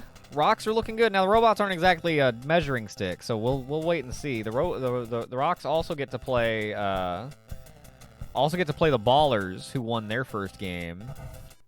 Yeah, of course, on that big comeback. So that'll be a good test if the robots don't want to be a good test. But I mean, you don't want to shit the bed against the robots, so say it's a good start. They're gonna put youngster Joey on the line. He cannot hit the first one. Cannot hit the second one either. Oh my. Bubble Man on the whoa. Okay. So you get some quick points off of some bad free throws. I can't believe he missed both. That's one thing we were hoping that the players would work on in the offseason, free throws. And, you know, making those a little bit higher percentage. I don't know. Maybe Joey's just not very good from, like, longer range. I could have sworn he'd hit, like, a mid-range jumper earlier, but whatever. Shucky. Timeout called by the robots. Trying to keep it as close as they can before halftime. Graham Golden gives to Proto Man, who shakes. Trying to set up the pick and roll. No. Graham. Come on, Graham. Proto Man. Cannot get it to go. And Rourke on the rebound. Rourke on the breakaway. Slams it for 2 more. It's a 10-point game. Bubble Man. Wow, rejected. And we head to halftime. Robots being dominated 30-20 in Pewter City. Rock's looking to be the only team out of the first set of games to actually win at home. That'd really be something. That'll really be something. Robots 0 for 2 from beyond the arc and shooting less than 50%. Rock's shooting a healthy 62.5. 0 for 2 on free throws.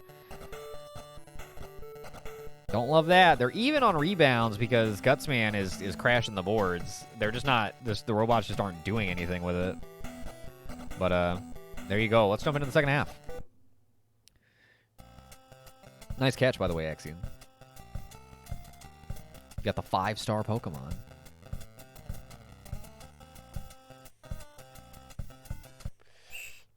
I will say Graham Golden is playing some... He's not doing much on offense, but he is playing some lockup defense because Gordy hasn't taken a single fucking shot. Oh, he is... Maybe Graham's just more of a defensive guy. He's a forward.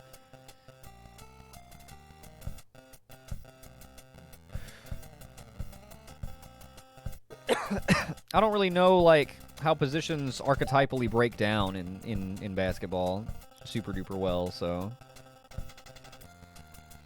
I don't know if he's playing like a forward or not. But I've got my eye on him as he is the first overall pick.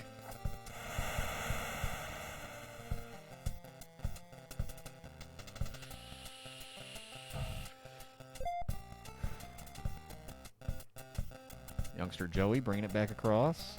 Gives to Gordy. See? Gordy's doing nothing but passing out because Graham Golden is the one covering Gordy. Doing a pretty good job of it. Top man being defended well by Shucky, conversely. Here goes youngster Joey. Gutsman can't keep with him quite well enough. Able to break away for 2 more.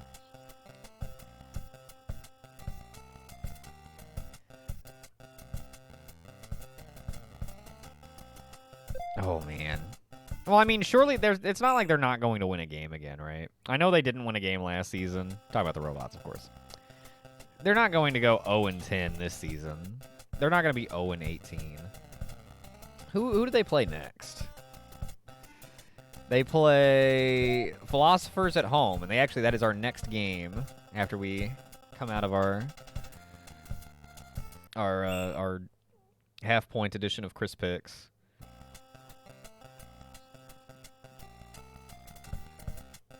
So we'll see.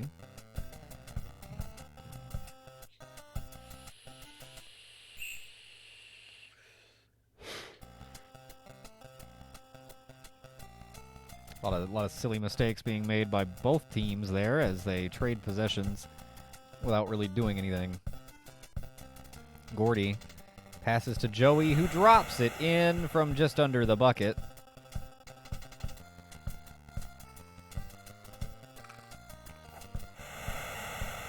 Gutsman getting it to go the other way.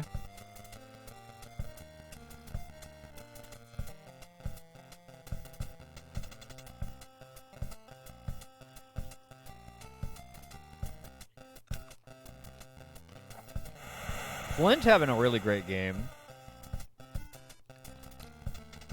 He might have 20 points. He might. I don't know. They've only got 38 total. He's got a lot of them, though.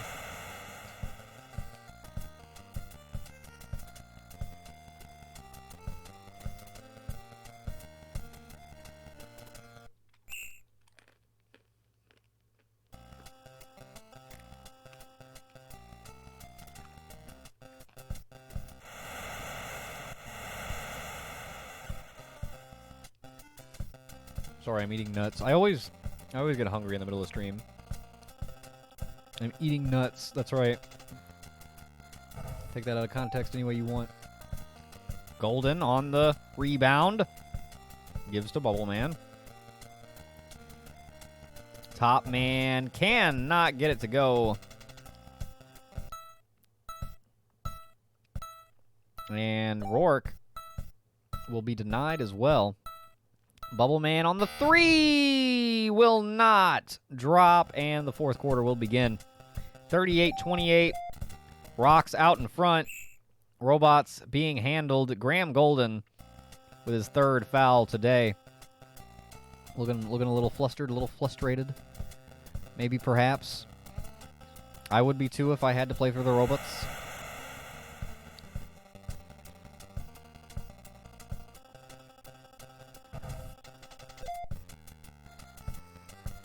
Oh, wow. They just let Rourke go. Wow, and he didn't even... Wow. They let him go right by. I've never seen defense give up so much, and it didn't even matter.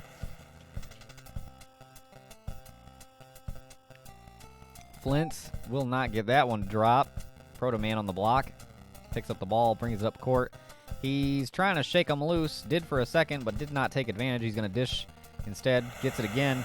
And throws it down. That looks weird, but we'll take it. Shedinja. Is that the one that would have hatched out of that other thing? The Ninkata? Or whatever? Get out of my face. Why is Profsology always taunting me?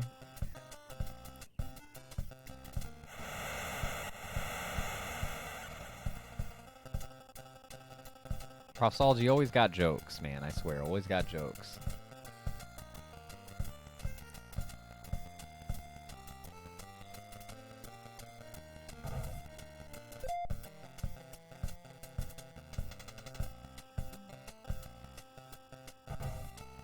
Whew.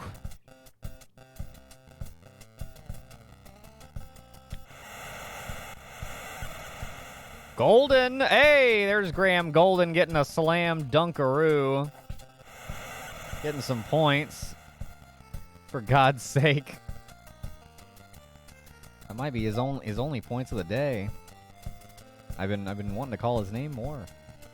I mean, I have been calling his name more, just, you know, not as much, or not for the reasons I was hoping. I think the Robots might have a long road. I expected the Robots to take a leap forward this season. I did. It seems like they may still have a long way to go. Oh, Shucky. Shucky puts it up to 12. Shot blocked by Shucky, who gives to Flint, who breaks away and cannot throw it down. Maybe feeling a little rushed by the footsteps he heard behind him. Under a minute to go here, out of bounds. Rocks will take over.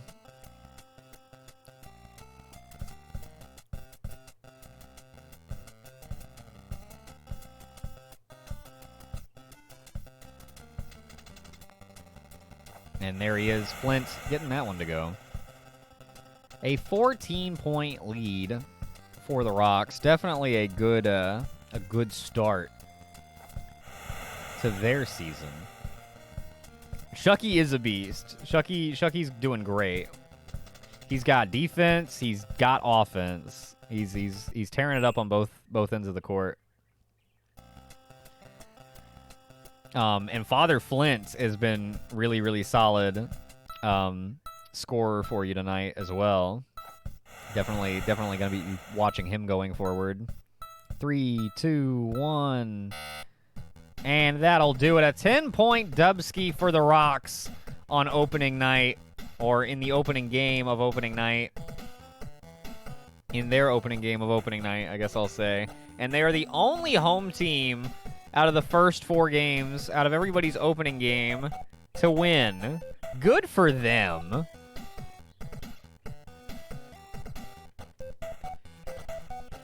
.38-38, Rocks get the win.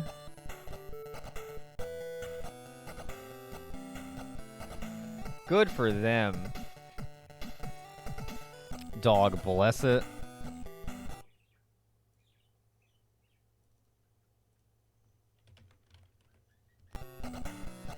Rocks rock. So far they do. And the robots will fall to 0-9 lifetime. 0-1 to start the season, of course. That's rough. Like, youch. Not good. Not good at all. Very bad. We will see them play again next up. But first, let's take a short break, and then when we come back, we will do round 2 of Chris Picks. Stay tuned. Oh wait, first let's see the points. Flint with the 16, Shucky with a nice 10. Youngster Joey with 16. Okay, so there's your 3 golden geese. And Gordy was held in check by Graham Golden. Graham Golden scoring 1 for 3 for 2 points. Bubble Man and Top Man led the way for the robots with 10 points each. Woof. The robots are bad. Woof. Very, very bad.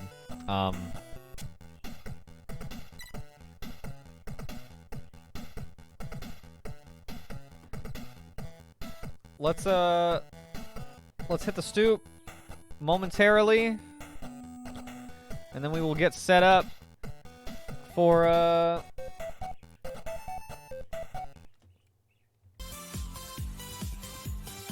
wait. let's transition to some slightly more chill music. Hang on. There we go. Now that we're in the goings of it. Alright, we're going to take a short break. I'm going to set up for Chris Picks and rearrange the profile cards. And when we come back, we'll do Chris Picks round 2 for our second set of games of the night. And we'll do our second set of games for the night. Games 5 through 8. BRB. I didn't like it.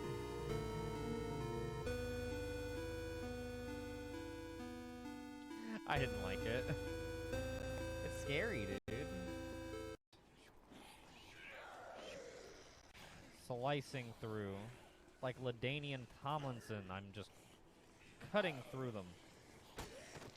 Ow! Ooh!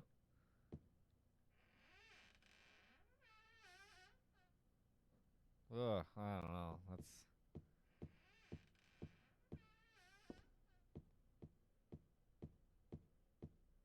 Oh, shit!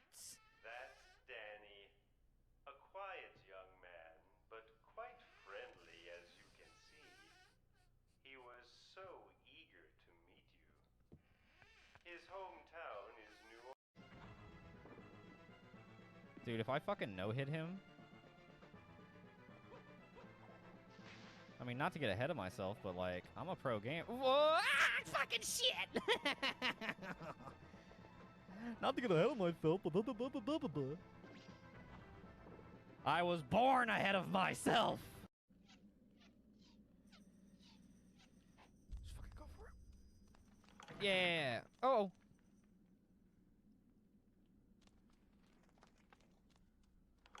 Ah! Ah! Ah! I somehow ran through that without getting hit. Just panicked as all can be. Strength. Tight. I've got a broom. Let's do it. I haven't played this in fucking forever. This could go really bad, like, immediately. Especially with a fucking broom as my only weapon. Oh fuck. Oh fuck. I'm already dying. Oh shit. Run.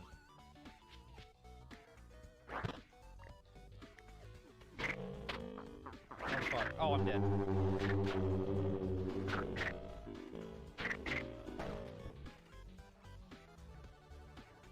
I'm honestly just... I don't have a lot of health, though, so...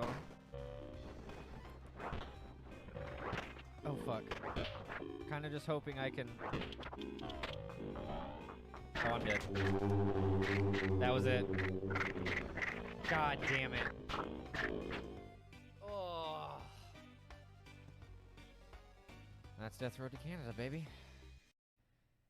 When you get the running shoes, is this like Pokemon? Yeah, I think so. I think, like, literally, yes. I saw an achievement for getting the dashing boots or something like that, so... Ah, shit. Oh, hey, look, it's them. Wow! Fucking clip it. Oh, that's great. What? Listen, yeah. First of all, she might be onto something. Smoking cannabis on the internet has been a hoax since the late 80s. But we're here to we're here to disprove these things. Hang on, let me have a sip of water. Listen, you type cheers, Chris. This bong will get poppin'. Hello, Chris's girlfriend, by the way. I'm ready.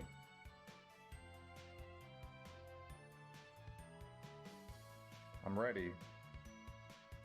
I'm ready. I'm ready. Cheers.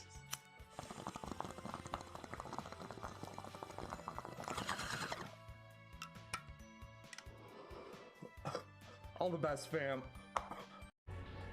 Whoa!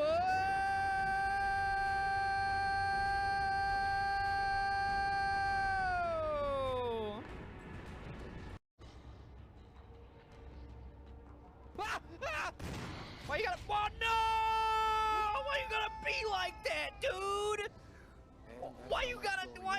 Man, fuck you, man! God damn it! Oh, that got me. Wow! Oh my fucking damn! Alright, clip it and get it over with. God. Welcome back to the stoop. Welcome back to this evening's second edition. I did unmute my, okay, yeah. Of Chris Picks. Let's jump into our second edition of Chris Picks. Oh, hang on, I gotta,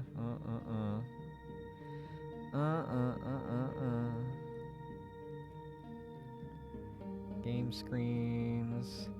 Chris Picks. Okay, Chris Picks not off to a great start.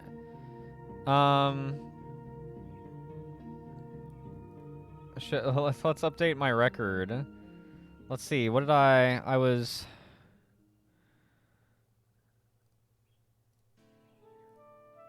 Let me see. I was what? 1, 2. 2 and 2? Okay. I was wrong about the first 2 and right about the second 2. 2 and 2. We'll take it. We'll take it. Don't break it.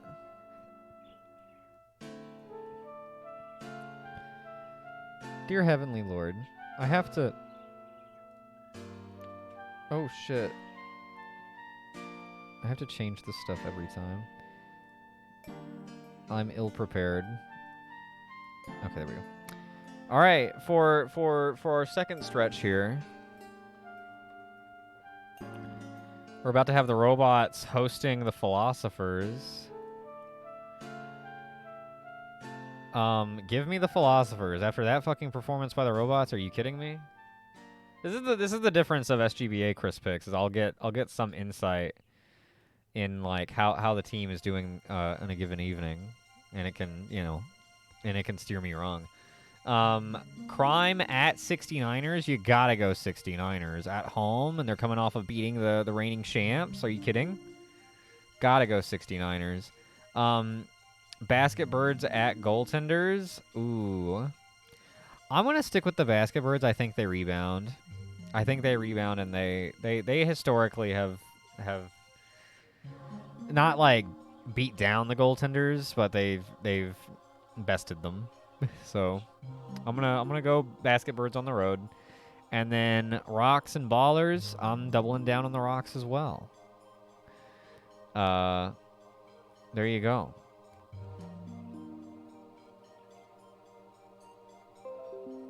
Post it.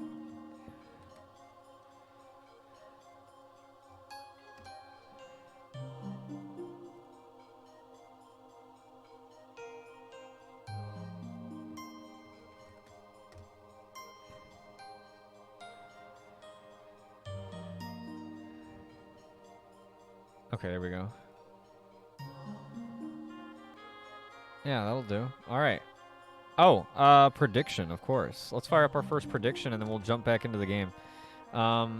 Robots versus Philo. Robots.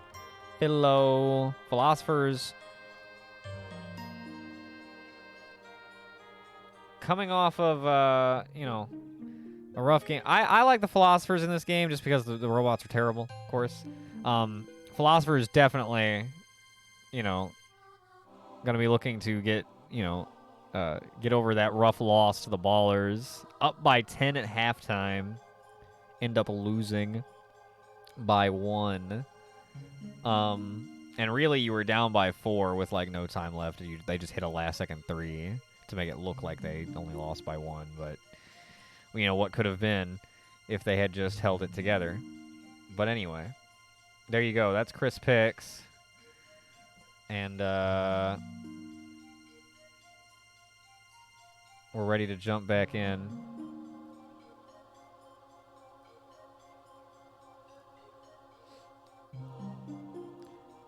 Let's get down to business. All right. Second half of Evening 2.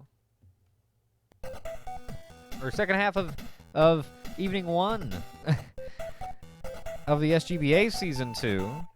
About to get underway. And starting next week, we will have the profile cards reflect this season's records, at least at the start of each week.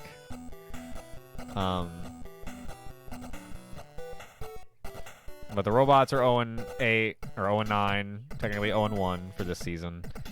Both of these teams are 0-1 on the season, looking to balance things out. And there can be only one. Let's dig in.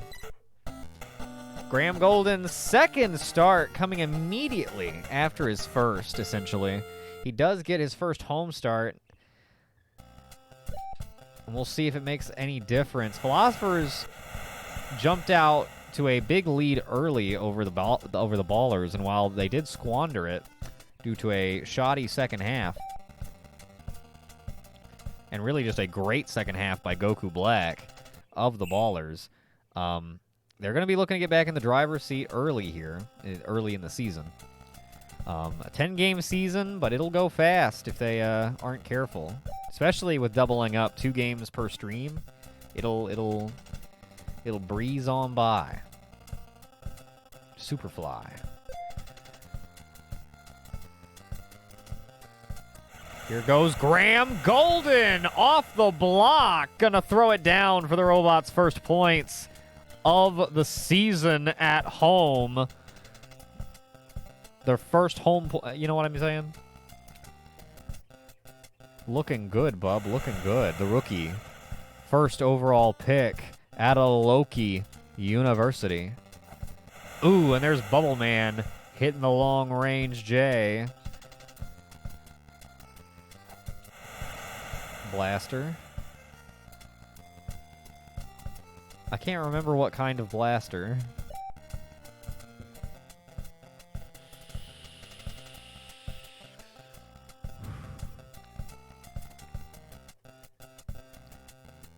Bloody Brad on the fake out. He fakes it left and then puts up the jumper. Philosophers up by 8. Now Bloody Brad gonna get caught pushing, which is illegal in the city of Mega City.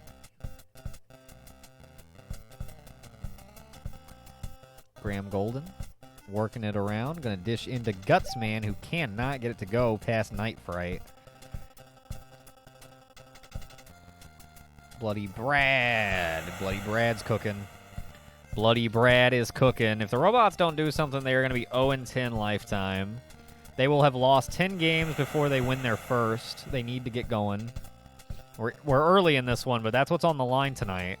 And they could hit that. They could hit that horrible, that awful, that non-milestone of a milestone at home in front of what few hometown fans are in attendance tonight. Oh, Schneider gets it to bounce good. Gutsman gets a similar result from his ensuing shot.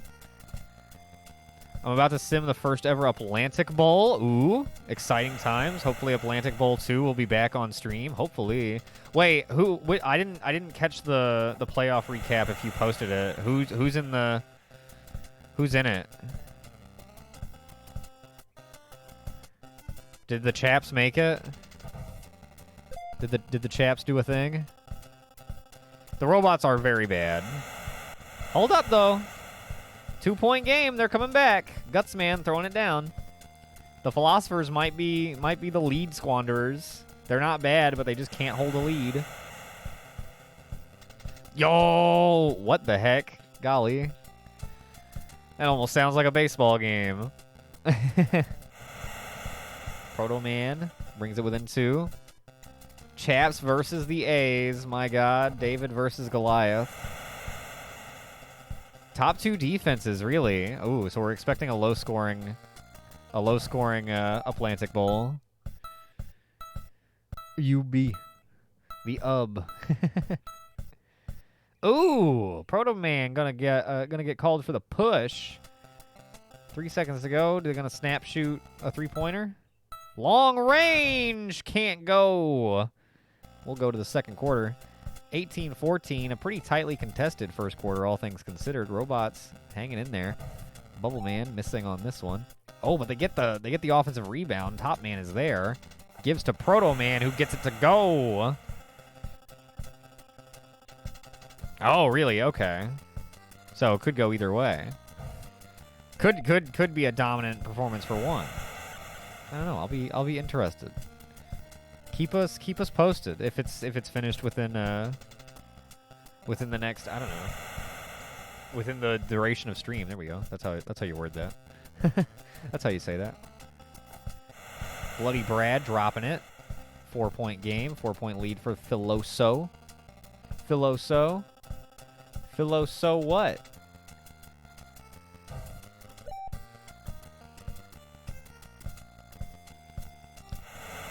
Night Fright gonna bump the lead up to 6 as Philosophers start to impose their will yet again. Proto Man looking for an answer and finding a forearm from Kyle Schneider. That's not cool, man. You can't keep doing that. Somebody's gonna get hurt. Somebody already got hurt earlier today. We don't need any more of that. We had a bright star cut down in his opening performance. He's likely to not play for them later on this evening. 69ers hosting the Crime coming up next. And Kobe Wan-Urabi likely not going to be cleared of his broken leg in time. And that's it's a goddamn shame.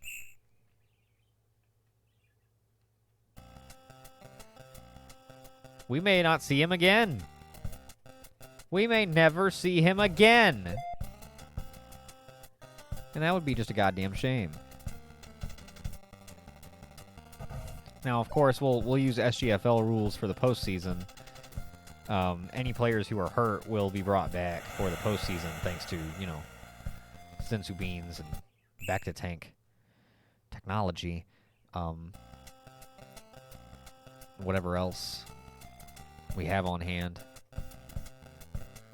Right, literally like 1 hour seems unlikely. I'm gonna put him in the no column.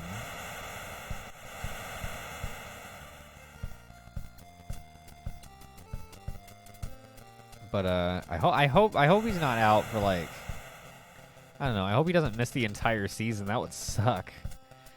Oh my God, can you imagine?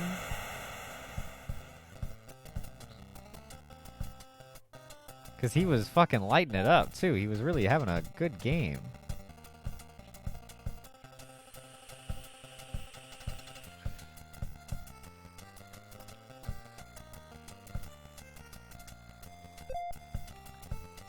Robots get the steal here. Trailing by 6. They need to get something going. Gutsman. Looking to be that spark. He's on the dang logo. Got 7 seconds to shoot. Graham Golden gonna throw it down. He'll get at least 2 buckets in his second game. And there's Kyle Schneider on the foul. That's gonna give the Robots the ball back with a chance to cut the deficit to 1 possession. Gutsman gives to Graham Golden, who slams it down. Okay. 2-point game. Loki, gotta love what your boy's doing right now. Keeping it close before halftime. Uh-oh. They'll call the timeout. Shoot the 3. Oh, can't get it to go. But it's a 4-point ball game at halftime, and the Robots aren't looking too bad. Philosopher's definitely looking better. Shooting more efficiently. Although shooting less, so Robots could hope to just out-volume them. Worked for the Ballers. Oh, dude, Philosopher's crashing the boards on the rebounds, man. Really, really, really, really great. Gutsman not having the incredible day rebounding that he was earlier in the last game. We'll see. It's a much shallower lead. So seems much more likely. We will see. That is the story going forward with this one as we jump in to the second half. Can the Philosophers hold on to this 4-point lead? They couldn't hold a 10-point lead against an arguably better team.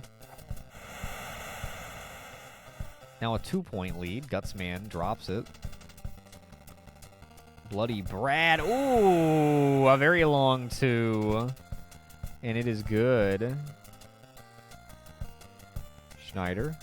Oh my god, he's punched across the floor. That might put him on the no. I think one more personal foul, and somebody's taking some free throws, man. Philosophers looking to make the lead 6, and they will not. Gutsman on the rebound. There you go. And gonna break away and slam it down, and it's good. 34-32, Robots trailing right behind. Schneider able to push the lead back up to a 2-possession game. Oh, Bubble Man.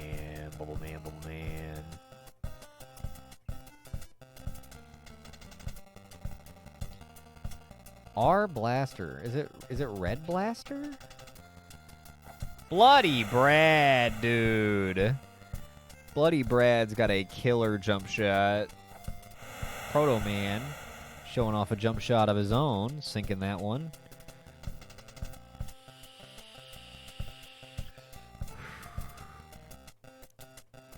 Ooh, Schneider with the long 2. Oh, Top Man. Nice play. Really nice setup. Got him alone in the corner, able to just drill it in. Ooh, and now Philosophers losing it out of bounds.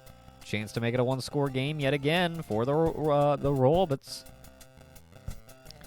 Golden taking it up top, bringing it down and around, gives to Gutsman, who gets it through.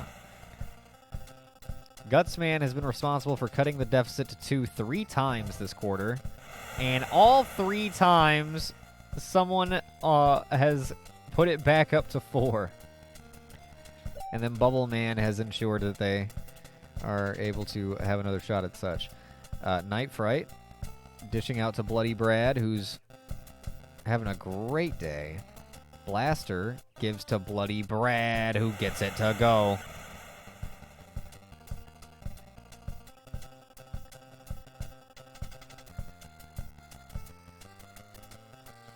Bubble Man on the long 2. There you go, Bubble Man. Goddamn. Hey! What's up, Spice? How you doing? Welcome back to the Stoop. Welcome back to the Stoop Gang Basketball Association. It's game 1 of the second half of the night. We've got game 2 for both of these teams. Never mind their records on screen. That's just their records from last season. Anyway, how you doing? Welcome back. Good to see you. Thank you. I am doing well. I hope you are doing well as well. It's very nice to see you. We got Mad Sports up on this stoop, baby. Hell yeah, good to see you, Spice. Hope you're doing good. Thanks for tuning in to some b-ball. Some b-ball on the stoop. Nice. Glad to hear it. Hell yeah. Got Bloody Brad. Bloody Brad's doing pretty alright. Having a great day. Top Man can't get it to go. Philosophers seem to be handling their business. Bloody Brad lighting it up, dude. 50-40. Philosophers handling it. And we head to the fourth.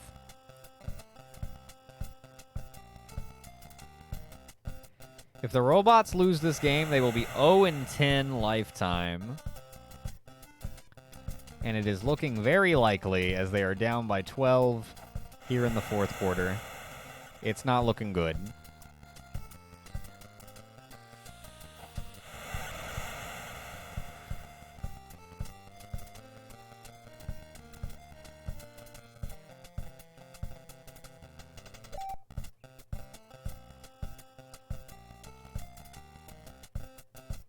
Oh, Bloody Brad punched in the face by Bubble Man. That's not cool.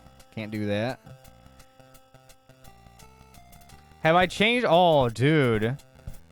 Way to just put me on the spot. You know I've never changed it. You know I float in the same festering fetid juices forever and always. You know it smells crazy in here.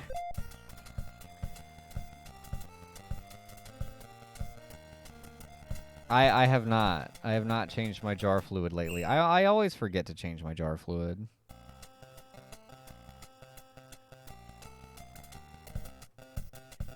I always forget to take my car for an oil change. I always forget to change my jar fluid. That is a long shot by man. Running man. Our man.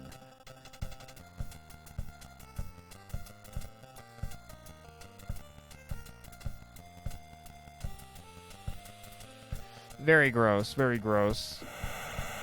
I would not drink of my jar.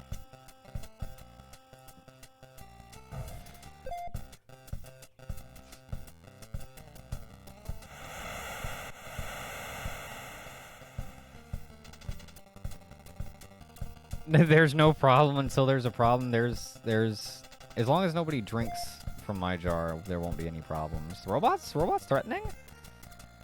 Nope. Oh! Bloody Brad gonna get called for a charge immediately. So robots will get the ball back. Just under 2 minutes to go.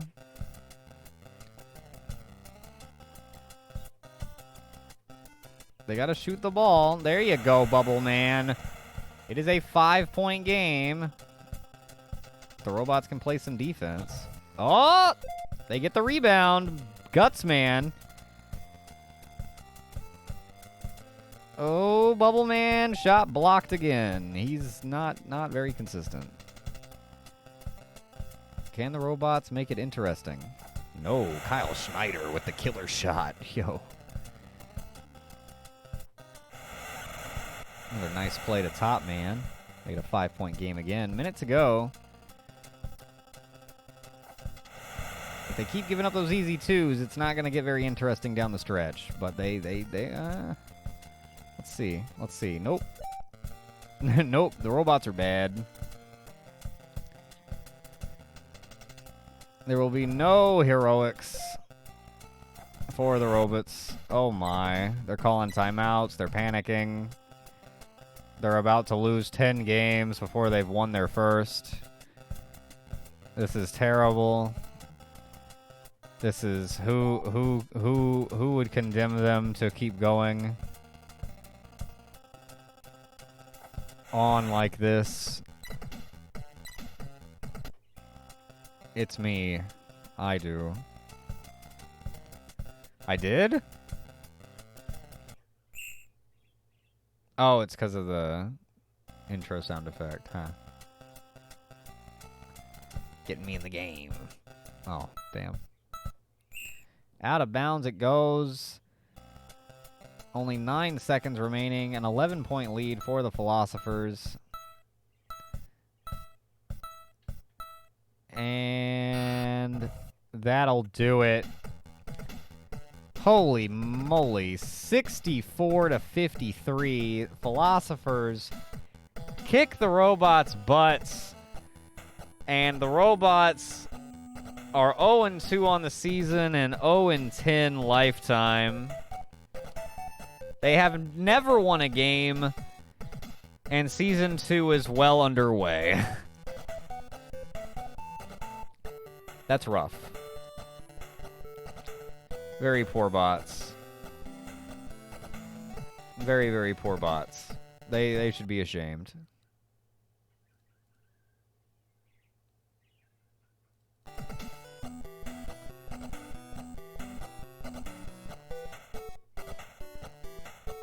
Very sad. Very sad. How do they even get up in the morning? Alright, I saved it. Let's settle up the prediction. If there is anything to settle up. Let's start up the next one. I tell you, I don't know what to say for the robots. I don't. They have never won a game. It's gonna be outrageous when they finally do. Let's see, who do they have next week? They've got the Ballers and the Goaltenders, both on the road.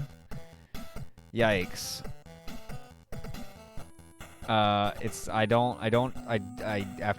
this start, I would not expect them to pick up a win there either. They may not win one for a while. My God, they may never. That'd be something. Who's that team that plays the Harlem Globetrotters that always loses to them? They'd be like that. That'd be kind of funny. Anyway, 69ers versus Crime coming up next. 69ers are my pick, especially after coming off of that big win in their opening game against the reigning champs, the Basket Birds.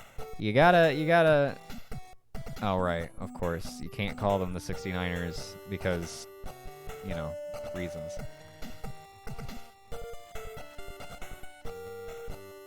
Because reasons. The Washington Generals, thank you.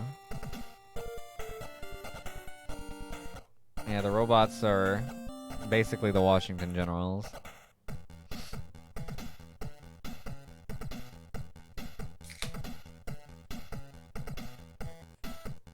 Ah. All right. 69ers are 1-0. Crime is 0-1. Crime going to be looking to get back on track before the season really gets going. 69ers going to be looking to build off of their opening game momentum. One of them will do so.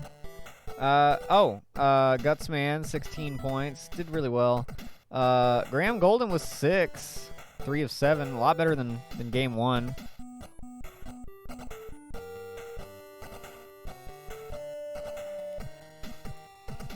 Oh, it's just the backlog is so full. That's all.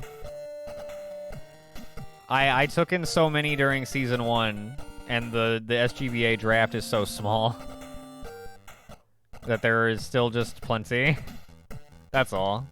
They'll be back eventually, but we have plenty for now.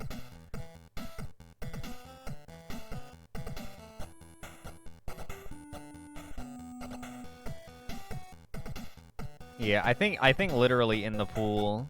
To ensure that we can get them back sooner, I'm thinking for the 2 expansion teams, I'm going to fill them with leftovers. The leftover players from, or maybe not leftover players, because not like literally leftover players, but like not the same generated player, but I'm going to take them from the draft pool also. Kind of like what you're doing with the minor league teams, but not not the bottom of the barrel for them, because then they'll take forever to catch up. Although that would be interesting. I don't even know where my draft pool is right now. But yeah, it's full. Trandall Dupre.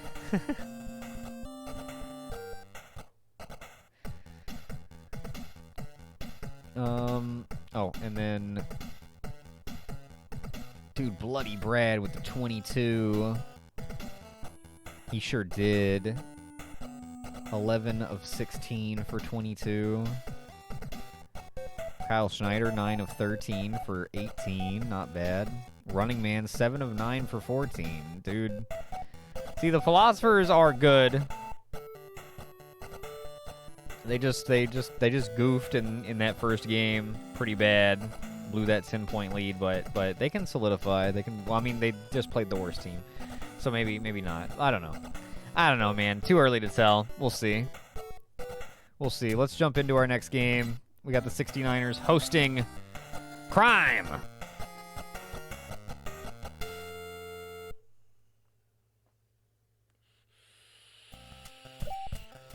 Kilgore going to take it off the opening tip, lay it up and in, and the 69ers are off.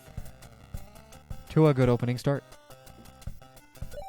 Oh, poking it free is Lance Vance, and he's going to do a dance and lay it up and in.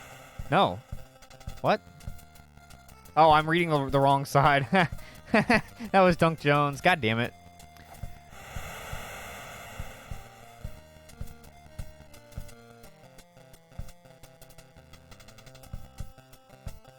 I am getting better about it. That's only the second time today. Last season, it was happening constantly.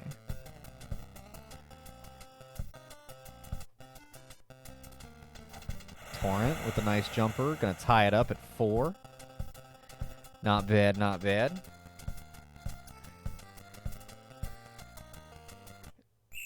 Sheesus Dipot.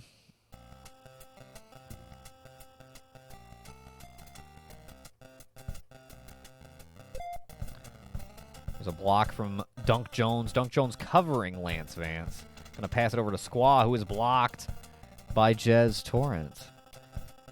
Who's going to give over to Diaz. Diaz had a big second half for Crime in their first game, though it was not enough, as they fell just short of the goaltenders. There's Lance Vance doing a dance oh, Diffot. Okay.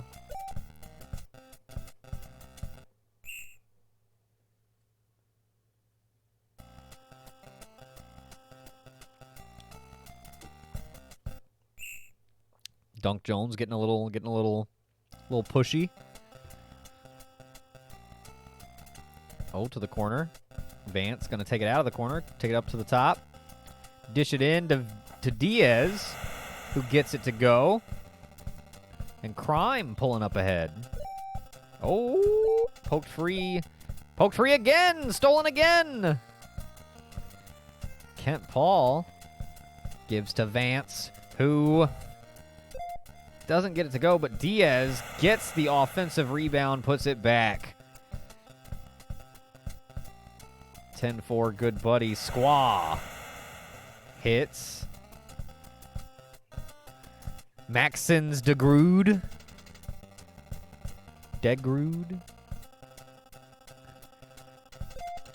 Block by Squaw. Gonna get it back. Working it around. Squaw gonna just push that guy. Squaw looking to be the star of the 69ers. Who's filling in for Kobe One Uraby? He definitely didn't come back, which we didn't expect he would. Is Dunk Jones the one filling in for for Kobe? For Kobe One?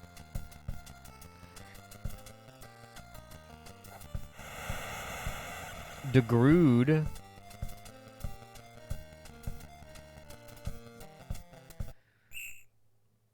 Why didn't you capitalize the G the first time? I am DeGroot.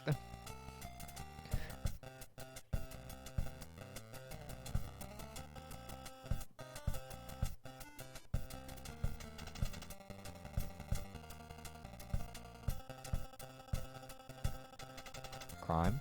Working it around. Ooh, the long 3. Oh! Rosenberg does get the offensive rebound, and then he's blocked by Mud Kruger.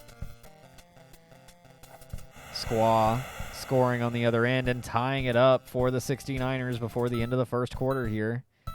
A tightly contested first quarter. Crime did pull away. And now Squaw, oh, gets the 3 to go and gives the 69ers the lead before the end of the first. Wow.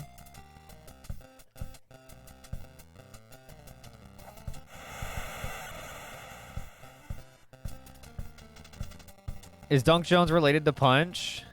Yes. Yes, he is. He is of the Jones planet.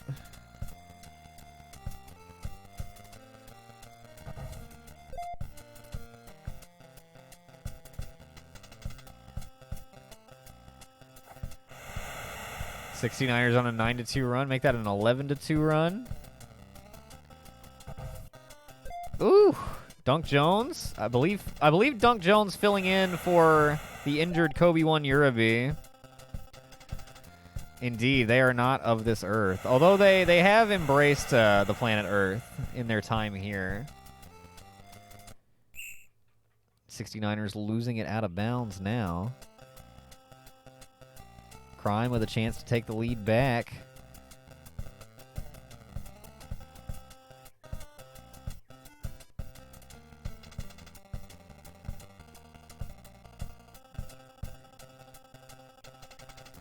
Oh, and they do. Lance Vance on the hook. In the paint. What you want? Common 2. Puts it through. Nicely done. 17-16. This is going to be a bit of a back and forth. Huh? Rosenberg. They're offset by 1 point, so if they just keep bucketing back and forth, they can just keep lead changing. It can be very, very tense. Oh, Niners losing it out of bounds. As most aliens do. And if they don't, the good aliens beat them. That's right. That's right. That's what Dragon Ball has taught me, if anything. Common at 2. Gonna throw it down. The Typhlosion got the right kind of motion on that little exchange. And now Kent Paul can't get this one to go. It was nearly through, but not quite. Rejected by the rim. And Kilgore takes it back down the other side. And we've got a 3-point 69ers lead. This might end up the game with the most lead changes ever. It could. It really could. Ooh, especially if the 69ers don't sink shots like that. Oh, and then Kent Paul gonna bring it back within 1. Athletics score on a 19-yard pass with 1:39 to take the lead on the Chaps. Or take the lead. Chaps go 4 and out, and the A's win a thriller by 3 points to take home the Pennington Cup. Oh my. Damn, Chaps. I mean, congrats to the A's. The A's were I saw their record coming out of the regular season. They were looking pretty hard to beat. But, you know, I was pulling for the Chaps. Of course. Proud of them for making it, though. Congrats to the A's. Pennington, is that named after their coach? Or what is that? What's that named after?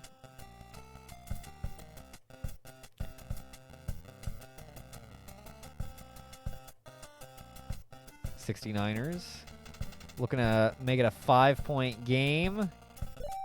Oh, stolen by Crime, if you can believe it.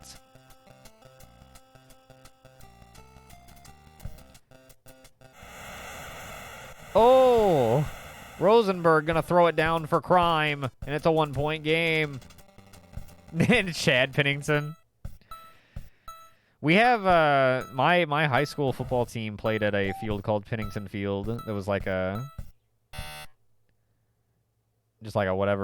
field, you know, just a high school stadium that's like out in the middle of town or whatever. You know, one of those, whatever. Like, different high schools will use it for different stuff. But anyway, it was called Pennington Field, and it always made me think of Chad Pennington whenever I would go to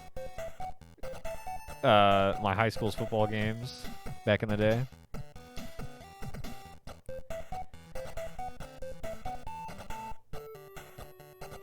Named after one of the 2 founders of the league, Catherine Pennington. Sister of Chad Pennington, no doubt. And owners of Pennington Field. Likely.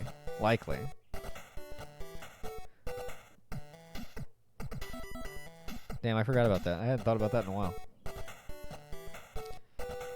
Giles Lydon and Kathy Pennington are based on 2 of my high school history teachers. With their names swapped. Nice. It's all coming together. Dude, the cinematic universe of our lives. The bear was there. What? what? I feel like I should know that. What that is? That a reference to something? I feel like I should get that. It's all related, man. There's a portal, man. It's open, man. They're coming through, brother. All right, let's jump into the second half of this game. A tightly contested one here in Handsome. That's Stupeville, USA. The Handsome 69ers. Taking on the Vice City Crime. 1-point game. Oh, wow, man. They've made the same number of shots, but Crime have taken more. That's crazy. Crime crashing the boards better. 69ers blocking better. And they're both very similar on turnovers and steals. So, Pennington Bear might be too big.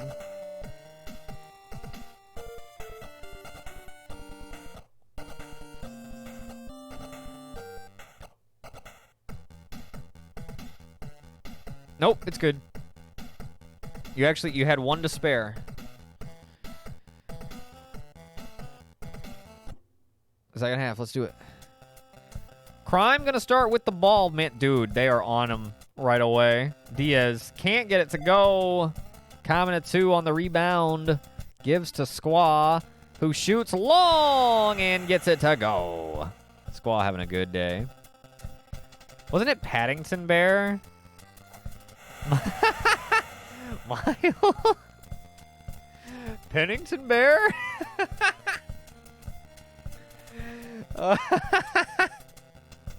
I'm keeping Pennington Bear so we can always remember this moment.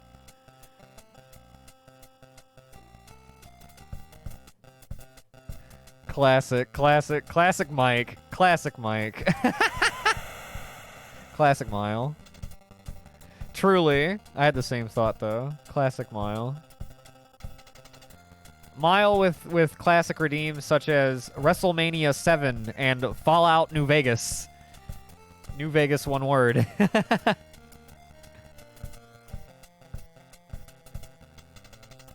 Who, went on to play for some championship Goldens teams, if I do recall. In the background somewhere.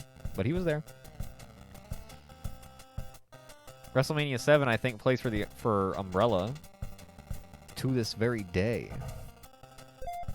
I think. Pennington Bear is now part of Stoop lore. It has been etched. Way to go, Mile. You've done it again.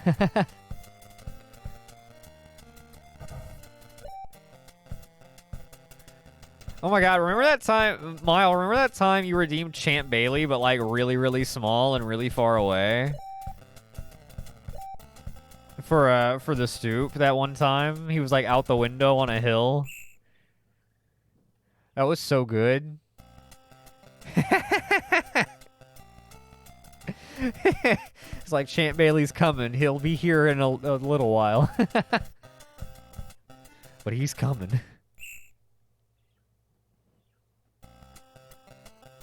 Got a 3-point lead for the 69ers. Crime looking to cut into it. Oh, stolen away. Counting it 2. Oh, slapped around. Kemp Paul backhanded him. I saw it.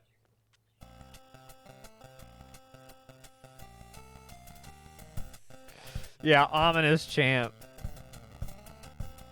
Fallout New Vegas was not on the Goldens? Was he not? Who did he play for?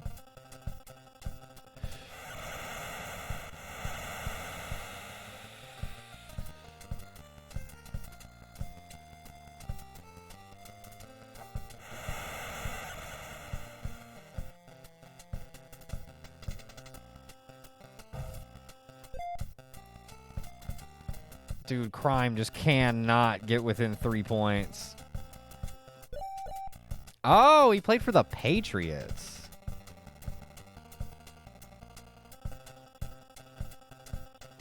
Never mind. He's never been to the Super Bowl. I mean, unless he, like, bought a ticket.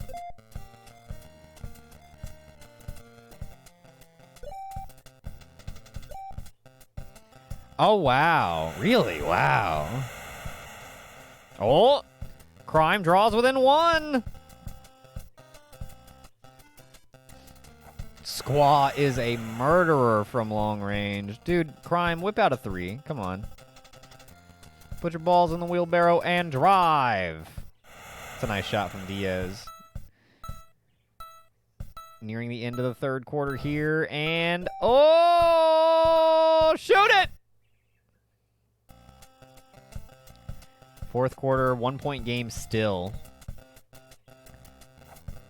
Kruger hits it, 35-32, 69ers. Been nursing the lead for a while. They were actually down to start the game, but once they got on a run, they have maintained that momentum well enough. Crime have been able to hang with them, but never quite get out in front. If so, not for long. And now it's been between one and two possessions for most of the game. Lance Vance hits it. 1-point game once again. Dunk Jones gets it to go. Gets a good bounce off the rim. As we near the final 3 minutes of this one. Oh, Vance hits it. Might be the latest picked QB to see so much playtime. There hasn't been a single lead change since I mentioned that. Really? Oh, there's one! Crime take the lead! Kent Paul throws it down. As we tick under 3 minutes to go in the game, Squaw can't get this one to go, and now a chance for Crime to take a multi-possession lead. 69ers are on top of them on defense. Throwing them a little too on top of them, Mud Kruger. Oh, into the corner. Lance Vance working it up. Shooting it back. Kent Paul working it up. Puts it inside. Lance Vance throws it down. 42-39 Crime. Oh, foul by Jez Torrent. Going to be caught pushing at the top of the key. That's right out in front of everybody, bub. Come on. They're going to catch that every time. Mud Kruger trying to find some space. He'll be blocked. Oh, 69ers choking. That was a flop.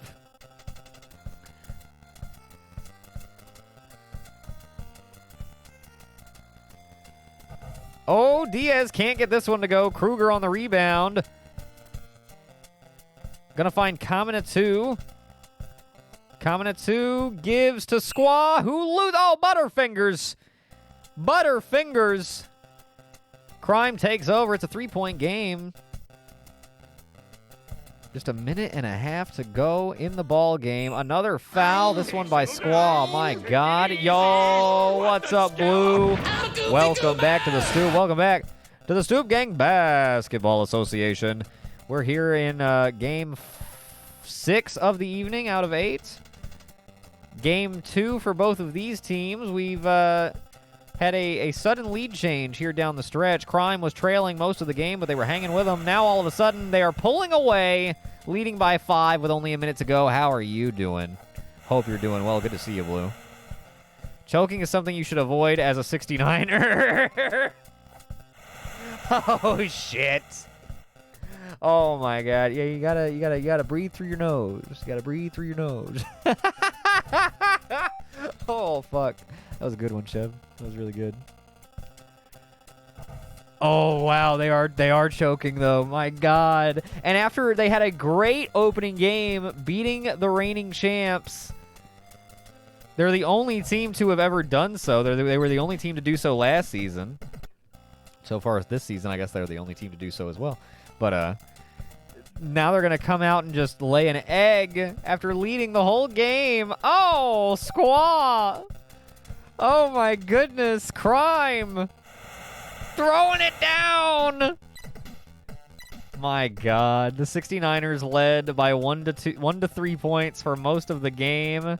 Crime hung with them the whole way, just trailing slightly behind. And then here in the fourth quarter, they absolutely turn on the juice, take the lead, and GG's. That's a 50-41. Oh, 3 seconds to go. They can make it. Oh, the last second three is good to make it 50-44. That's good for point diff. That may make a difference somewhere. 69ers. Wow, man. Actually end up shooting slightly worse percentage-wise and quite a few less shots. Up by as much as 5 at multiple points and lose by 6. Dude, what a choke job. That the polarity of their two games tonight is mind-boggling. Is it just because I picked them? Is that the Chris Jinx in effect? It feels like it. It feels like. I'll tell you what, road teams are tearing it up. 50-44. We're going to have a lot of 1-1 teams. We're about to have a lot of 1-1 teams. Save over game 2.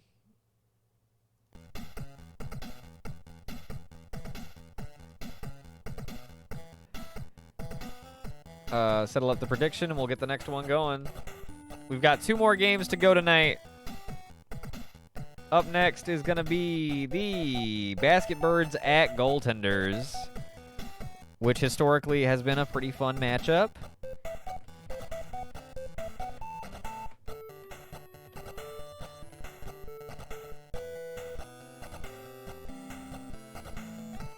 We will see if such is true this time around.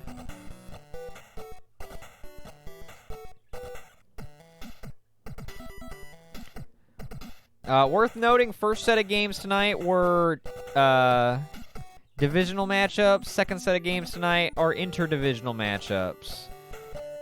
And then I think next week starts with interdivisional, and then the second set is divisional, and it kind of goes like that until the final week, which will be double divisional, because we finish on 3 straight divisional games. But anyway, as you could probably see if you'll notice on their profile cards. But anyway, just wanted to point that out because I actually hadn't yet. Anyway, we got a save state. Let's see how the points rolled. Squaw definitely led the way. Dunk Jones filled in for Kobe 1 well.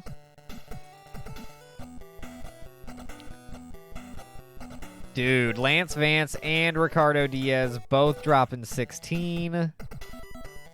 Kent Paul with the 10, very efficient 10.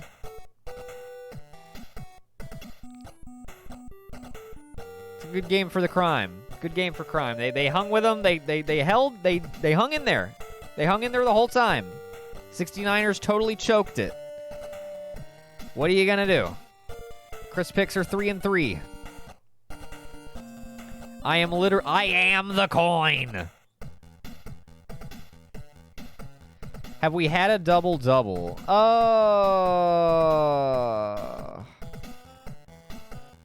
Hard to say.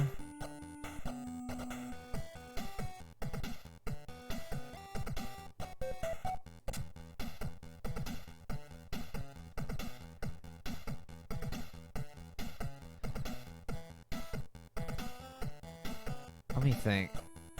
No, yeah, hard to say because it shows like how many rebounds they had in a game on like the end screen, but it doesn't show, and then it shows like the points per player, right? But it doesn't show stuff like their rebounds or their steals per player. So like maybe, but I haven't been tracking specifically. I bet there probably has been at least one, but I don't know. There's no easy way to check unless. No, of course not.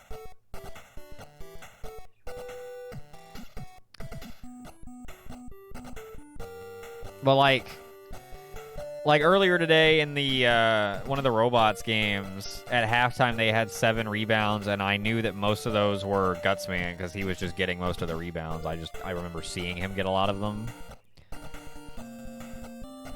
But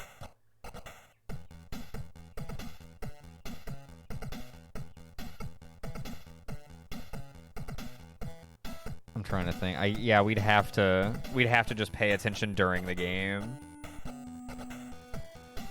to know for sure. As far as like for an individual game and an individual performance, or go back after the fact, but to know in the moment, we'd have to just pay attention. But I want to say that's probably happened. The most likely thing it would happen with is points and rebounds, for sure. I don't know if that's true in actual basketball. I think it's probably position dependent on if it's going to be steals or rebounds or whatever. But I think from what I've seen in this, rebounds can get up there. Steals kind of can too, but just it doesn't seem to happen as much. There's only so much data so far, so that could change. But I could see it. I could see a good center having like 10 points and 10 rebounds. Cause I'm pretty sure 10 rebounds in a single game has happened for a single player, but I'm not 100%. But yeah, let's see if we can follow a triple double in this game. We've got the Basket Birds traveling to Acania. Goaltenders won their first game at Crime. They now get their home opener. Basket Birds lost their home opener. They look to get back on track as the reigning champs against the goaltenders here. I want to call them a rival. I don't know if we can call them rivals just yet, but I want to call them rivals. They had a really good game back in Season 1.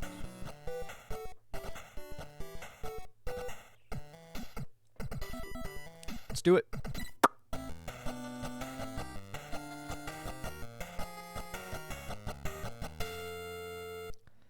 Oh, Basket Birds and the Road Brown.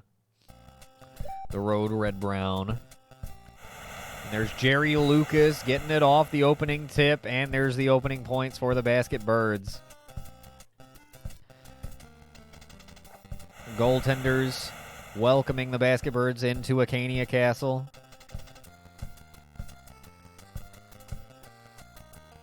Looking for another heated matchup between these two. I believe their first game, when they played each other last season, it was like 73-70 or something like that, 73-71.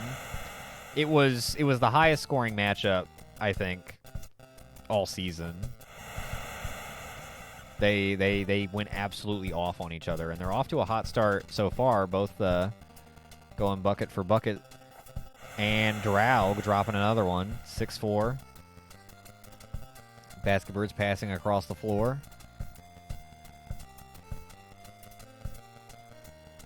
Gonna be looking for another big performance from Nikita Missile, who was really good, dropping, I think, 21 in their opening performance. That shit was crazy.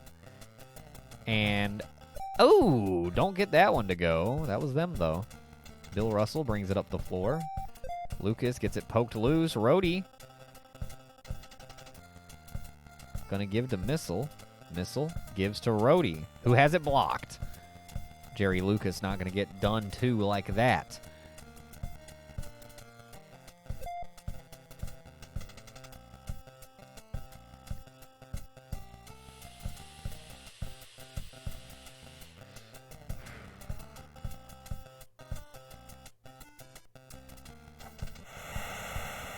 Rhodey gonna sink it. Basketbird's looking a mite sluggish, man. I don't know. Jerry Lucas had a really, really hot opening game. I know the Niners ended up coming up and beating them, but they overall looked good. Goaltenders are definitely off to a hotter start in this one, though. There was Missile dropping their first points. Baylor running cold. No longer the fastest man alive. Nikita Missile getting going. Back-to-back buckets.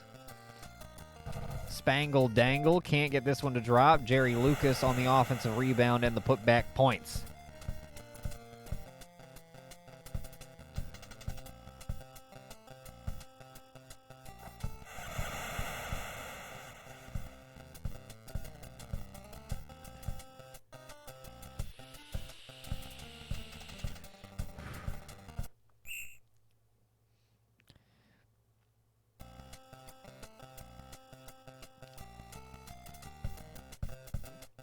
I think maybe I'm still thinking about like the double-double and the triple-double thing, or I'm thinking about triple-doubles also. Triple-doubles would be impossible, but I'm thinking if they're rather difficult to track during a game, something we can do is see who's averaging double-doubles and triple-doubles over the course of a season. I don't think anybody will average a triple-double, but averaging, if anybody's averaging, that would take a lot to average a double-double. So if anybody ever does, that is definitely a mark of like an outstanding performance in Stoop Gang basketball, I would think. You don't think anyone will?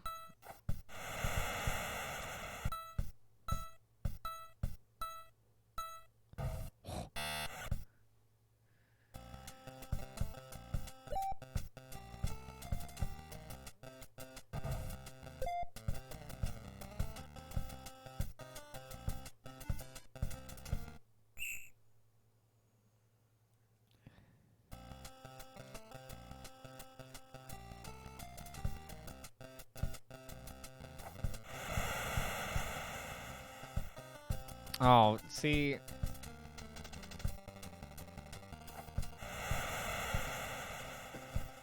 Well,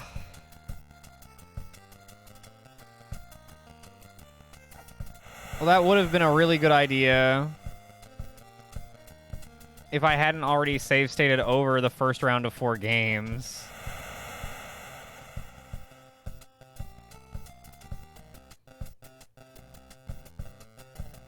But I just made 4 save state spots.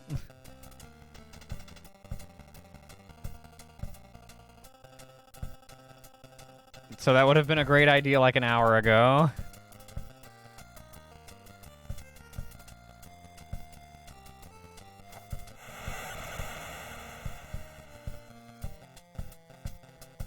But I'm thinking we can at least check for like,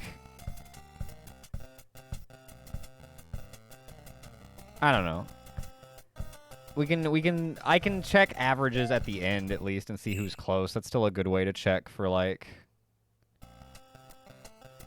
game by game performances. I guess. I don't know.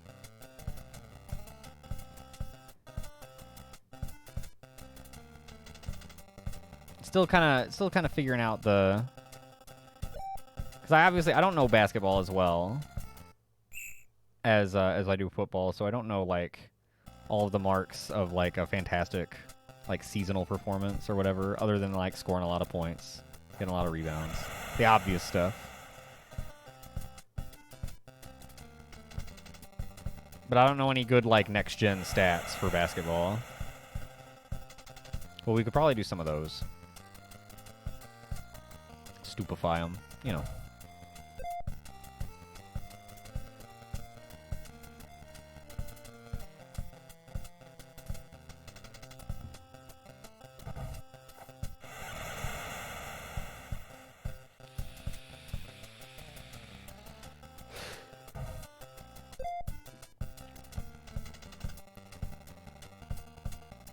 Is the double for points, is that for mate for 10 made shots, so 20 points, or is it for just having 10 points?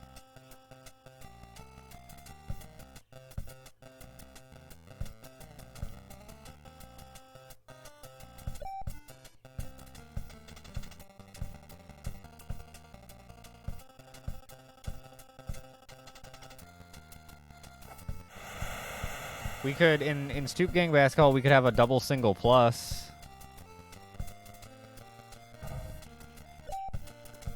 $10 points. Okay, that's what I thought.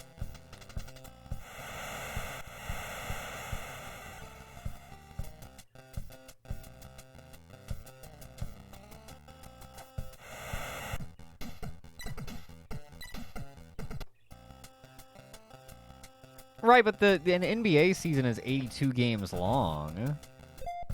Over a 10-game season, I could envision that happening. I don't know if it will.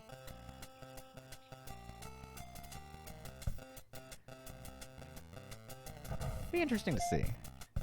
It'll be interesting to see how far off. If it's not gonna happen.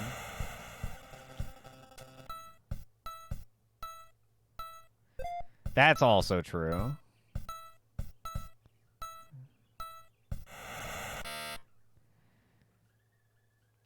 (28-22) Acania out in front at halftime. Basketbirds not looking too hot. They're hanging in there. They got to get going in the second half. And we will get going to that second half right now.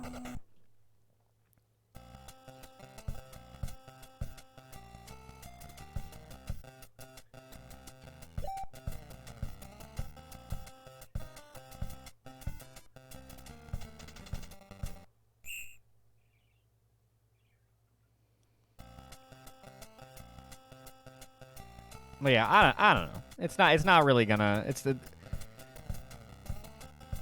not ever gonna be like 1-to-1 to the NBA. I don't know if it. You know, I don't know. We'll figure something out. I'm doing save states every game so we don't lose the stats completely. So we'll actually have seasonal stats.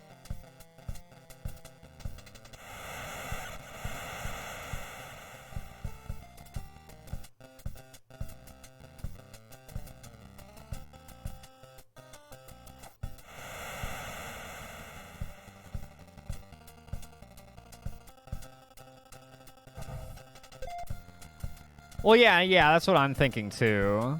Well, just because it just seems very unlikely for anyone to get enough steals. They just don't happen quite often enough. I can see a double-double happening. I can see a good player, probably most likely, like I said earlier, a good center. I could see a good center in this game getting a double-double semi-regularly with just a lot of rebounds and then about 10 to 12 points. But not happening, like, a lot. And, yeah, being, like, the equivalent of a triple-double.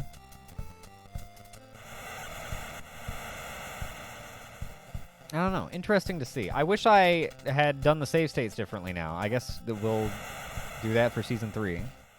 Womp womp.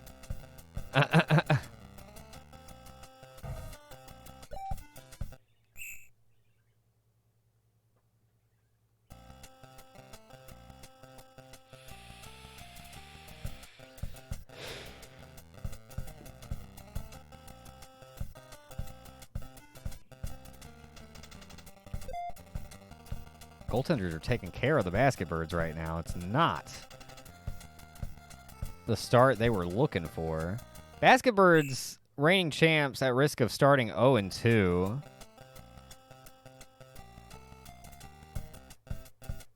Not how I envisioned their season going. They could solidify.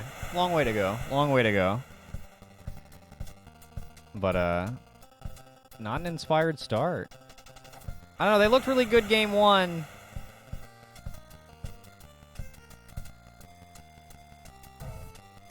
'69ers were just ready for them.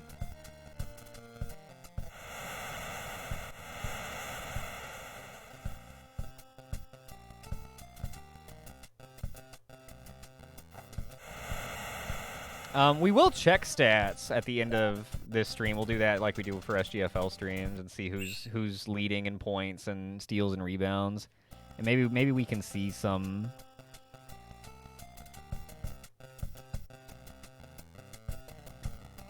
stuff we'd like to track over the course of the season from there. I mean, as far as like specific players or whatever.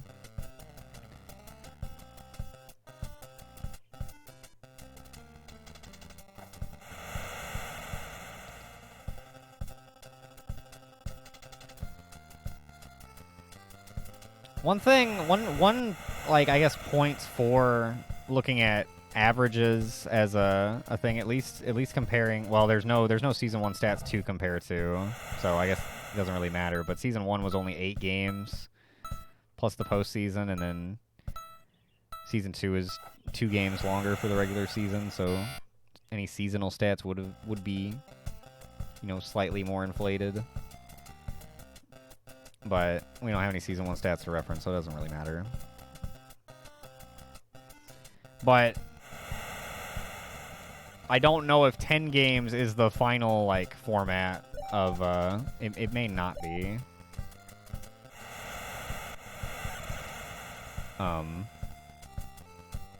As we, like, move forward. I'm not sure. Not 100% yet. Got some ideas, nothing concrete.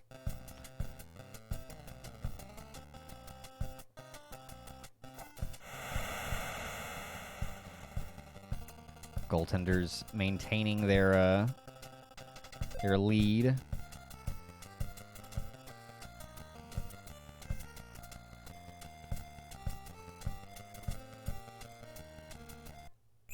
Losing it out of bounds is not the way to do it. With 3 minutes to go, Basketbirds trailing by 6. This is where heroes are made. There's Jerry Lucas dropping it to 4. Need some defense. What do you got? Oh, they've got offensive errors going in their favor. That's almost as good as defense, if not as good or better. It's something. Jerry West. Oh, can't get it to go. Clanger off the rim, and it's Draug slamming it down, making it 6 points yet again as we tick down to 2.5 minutes to go in the game. Jerry West gets blocked. Basketbirds need some defense. Nikita Missile can't get that one to go. Bill Russell gonna lay it down. 4-point game again. 2:10 to go. Shot. Good. Rhodey. He is killer on the snapshot, dude. He's quick. Spangled Dangle can't get it to go. That's one of my rookies, and I'm so proud of him. Oh, dude. Barst gets up in his face, looks him in the eyes, and then just jumps it in.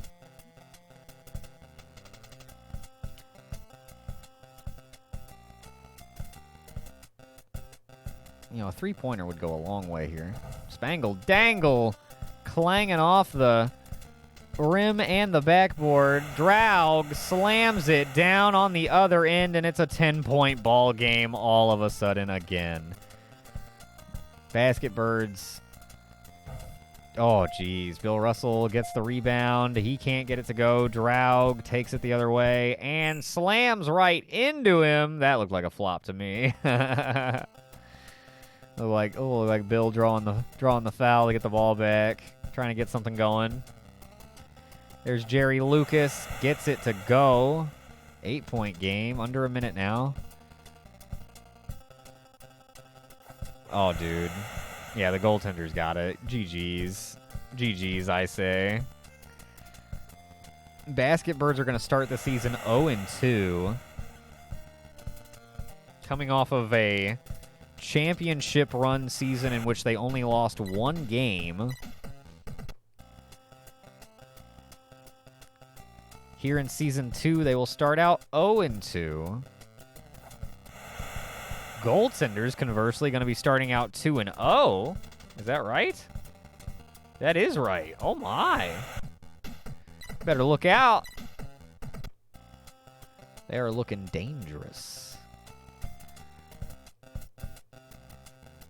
Elgin Baylor. Rhodey taking it the other way, lays it up and in. 10 seconds to go before we head on home, and the goaltenders end up winning by 10. Spangle Dangle hits some last-second gutter points to cut the deficit to 10. Acania dominates. Basketbirds had a slight window of opportunity to maybe bring it back, cut the deficit to 4 a couple of times, but could not get over the hump. Acania 2-0 to start the season. Picking up the win here, 64-54. Good for them, dude. Good for them. Save. Let's go. I've already fucked them up, so I'm just gonna keep on going on my godless path. Let's settle up the prediction if there is any. And we've got one more final game of the night.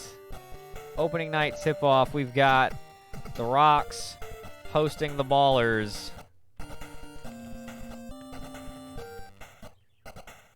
Rocks handled the Robots in their opening game. They get 2 home games to start the season. Good for them. Ooh.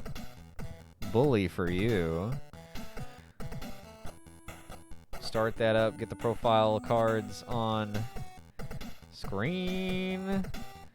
There we go. Let's see how these shots were thrown. Goaltenders. Oh my, Draug? 13 for 13 for 26 points?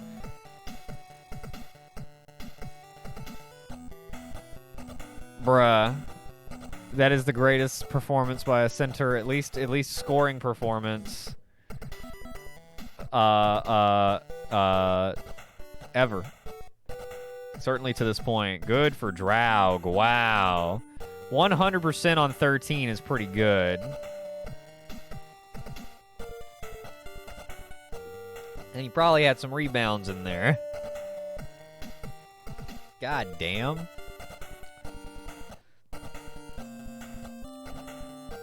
"13 of 13. I mean, he is a center. Most of those shots were probably from, like, 3 feet away, but... Oh. He's slamming and jamming, dude. Slamming and jamming.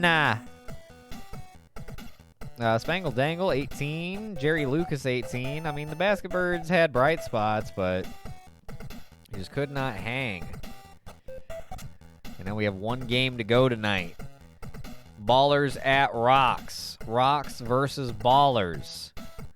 Let's do it. And then after this, we will check out our league leaders after 2 games.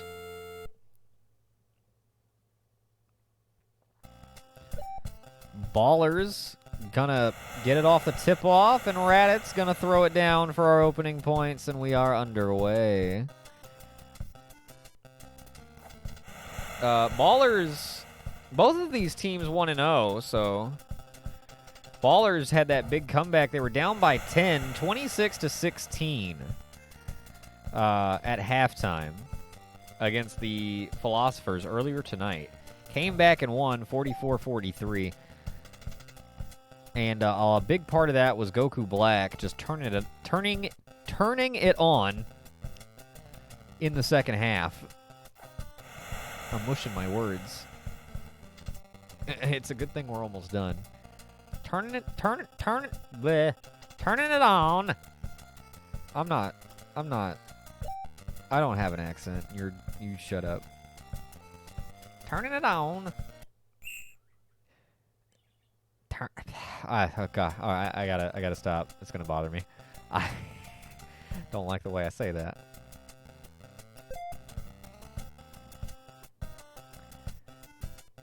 Rourke taking it the other way on the block. Goku Black blocking it the other way. Turning it on. There we go. Turning it on. Turning it on. Turn it on! Fuck me, man. Ballers leading 6-2. Rocks trying to get something going. Shucky. On the Chucky. Puts it in off a good bounce off the rim.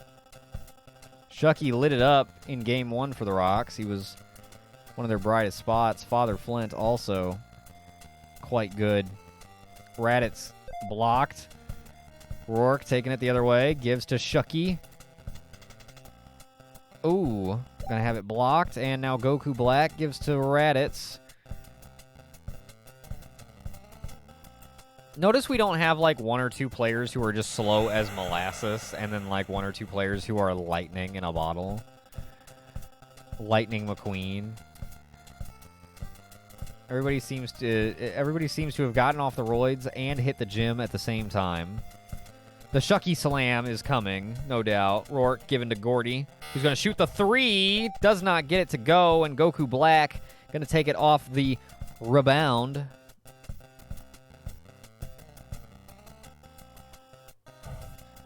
That one won't go either. A lot of empty possessions for both teams.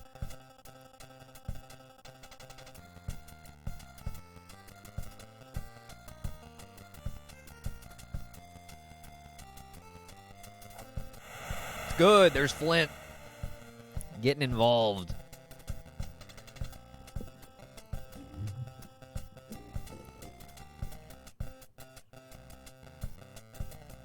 Can't believe Drow went 13 for 13.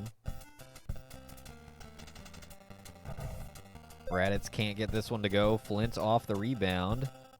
Gonna dish to Gordy, who gives to Rourke.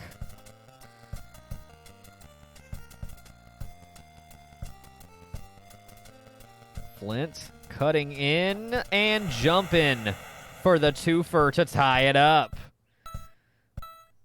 Can the Ballers take the lead back before the end of the quarter? Goku. Oh! Rourke punches him in the mouth.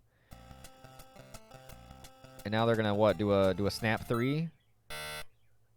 Oh! Frieza can't get it to go. Rocks take over to start the second period. And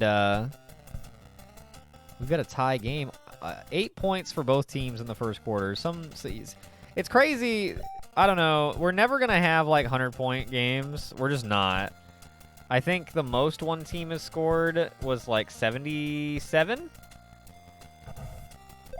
And we, of course, have had, like I said, 73, 71. We've had 70-plus a few times, right? We haven't yet this season, but we've had 60-plus a couple of times already. And 50-plus pretty consistently. This game is going to be lucky if either team gets to 50. We'll see. But I don't even know what point I'm trying to make. It may never be like super duper like high scoring, but as long as it's competitive, it doesn't really. And as long as there's like a league ceiling to break. Like what team will break the 80-point barrier? I have to actually go back and check and make sure nobody did already. I'll do that right now.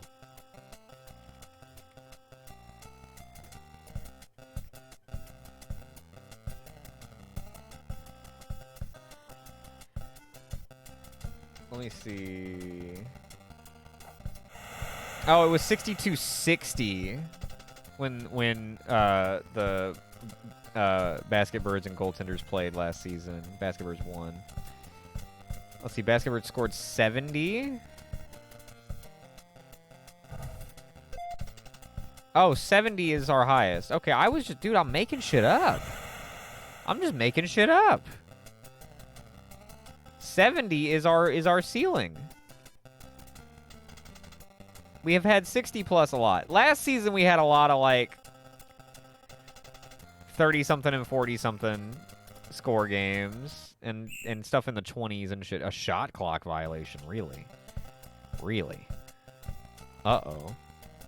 What was it? Was he stuck?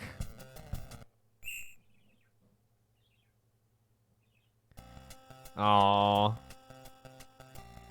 Oh well. It's.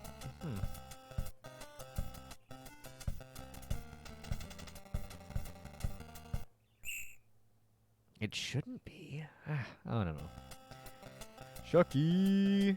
But yeah, I guess 70 is the most points scored in a single game. That seems pretty breakable. Seems pretty breakable.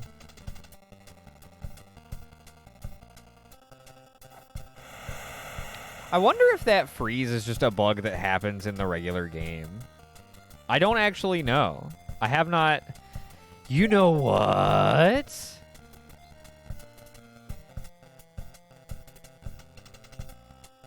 I think it is actually, because I used to do sim tournaments of just the regular game of this, and as well as Tecmo Super Bowl and whatever, of just like the default game.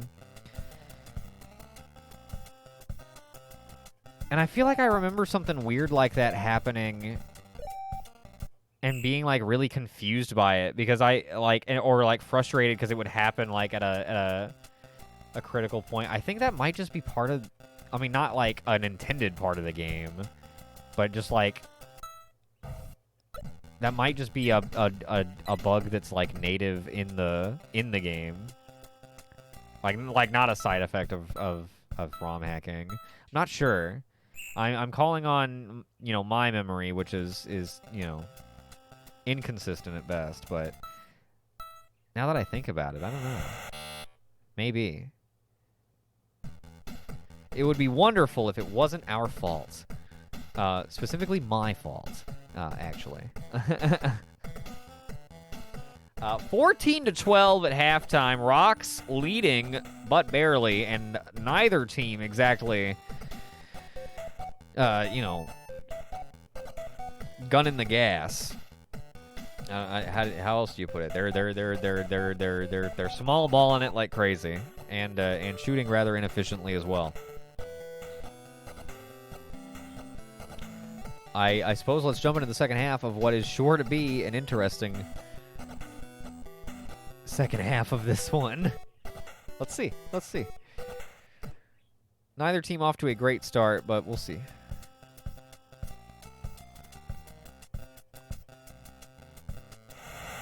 Oh, big slam from Flint to open things up.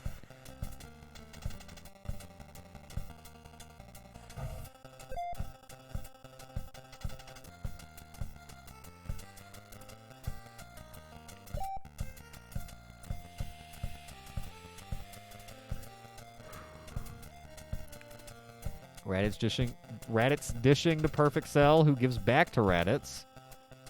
Gonna dump into Lord Frieza, who butterfingers the ball, losing it out of bounds. And that's gonna give the Rocks a chance to go up by 3 possessions.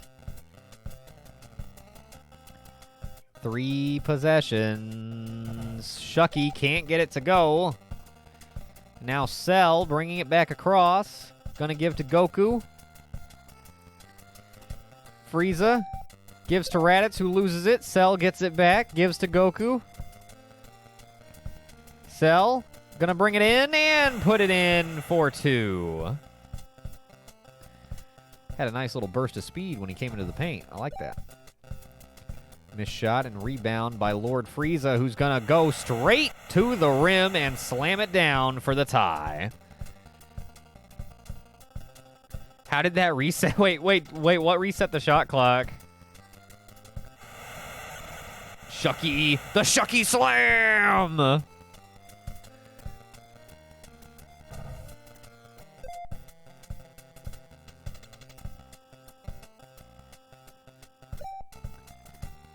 Goku off the block.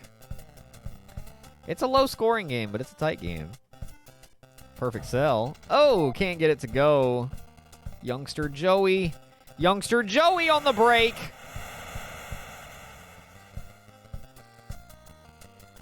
Ah, okay. I wonder if, was it...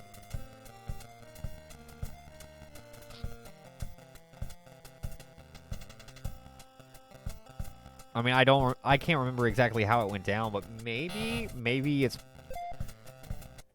Maybe, at the very least, maybe the game thought that the Rocks touched it, That's the only thing I could think of. Of course, in actuality, it's the referee is just you know, flubbing it. Probably paid off. I don't know. Maybe the refs in Pewter City are fixed. That'd be a hell of a ooh. Oh, okay, I see. Goddamn refs.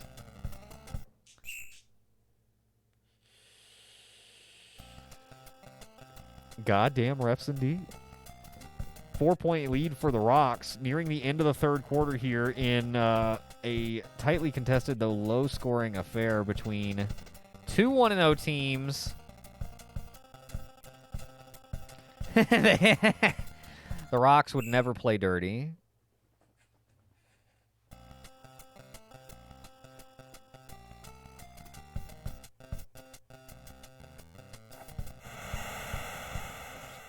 Sorry, I was covering my bird's cage.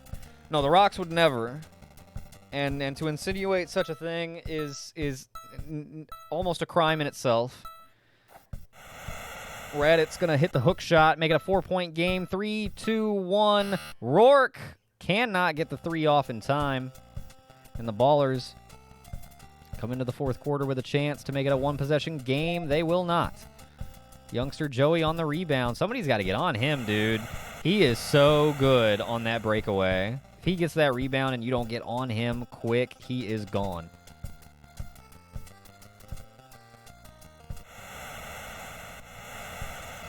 Right, true. True, Cheb. It could just be like either the programmers didn't know or like for balance because of how fast the clock goes. Could be.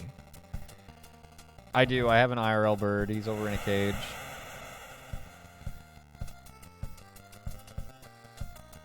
Hanging out. Joey hits another one.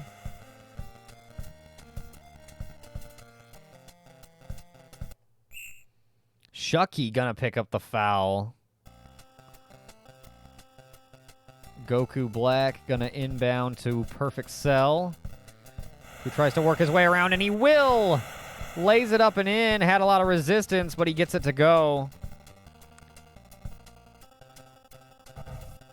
Oh! Flint cannot get this one to drop. Frieza on the rebound, gives to Cell, who gives to Raditz, who gets it to go for the tie. Under 2.5 minutes to play. Block. Goku Black gets it. Gonna give to Nappa. Nappa had a really big game one, and he has, I have hardly called his name today. Might be part of why there's hardly any points on the scoreboard. How do you get pushed by a mold rock? One of its little things jutted out.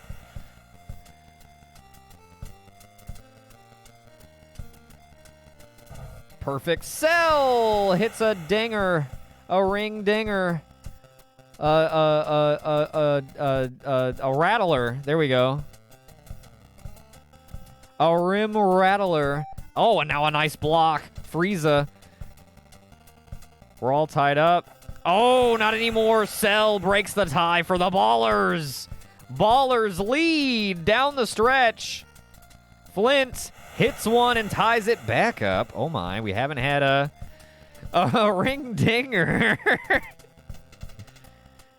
That's what we call it. Oh! Block by Shucky. Gets it. Gives to Rourke. Hits one. Rocks lead. Under a minute to go now. Oh, poked free. Rocks have it. Gordy brings it up the floor. Gives to Flint, who can't get it to go. Timeout called. Ballers get it on the other end of the court. Nappa gives to Perfect Cell, who gives to Raditz. Under 30 seconds to play. Overtime very much on the table. Raditz.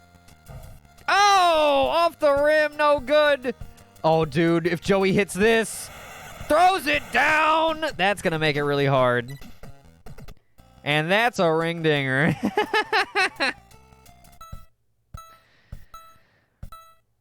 Oh, man, what are they doing? What are they doing? What are they doing? No! Oh, my God. Boom, shakalaka! And the Rocks start out 2-0, a very hard-fought battle in which both teams did not play very well. No, a ding ringer! Neither team played particularly well. Both 0 for 3 on three-point shots. Both 45% and just over 45%, although it's the Rocks who come away with the win. Holy cow, a hard-fought battle. 13 rebounds for the Rocks, 12 blocks for the Ballers. Not a steal either way.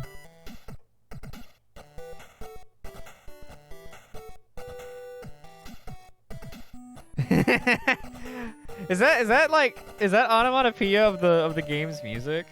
Oh, here, let me get a save state of this so that just in case something goes wrong between this week and next week, I can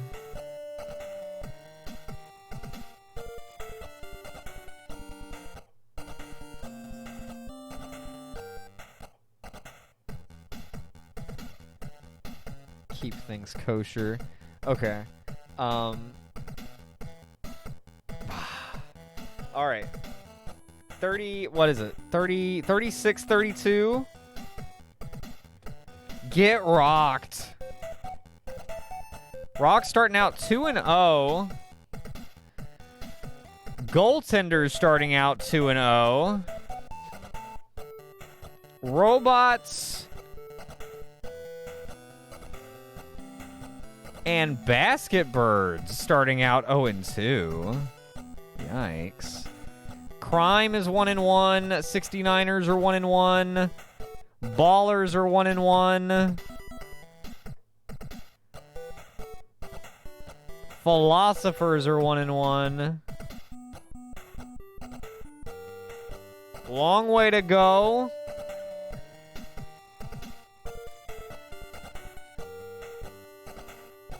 The Rocks had 2 home games this week. They get 2 road games next week, including at Basket Birds and at Crime. I think they're going to keep on cooking, man, especially with the slow start the Basket Birds have gotten off to. They're really at risk of falling to 0-3 to start the season. Yikes. Goaltenders at 69ers. That should be good. That's our opening game next week. And then our closing game next week is Basket Birds at Ballers. Gonna be good. Gonna be good. Rocks hitchhike to all their away games. They sure do. Prediction settled. Save stated.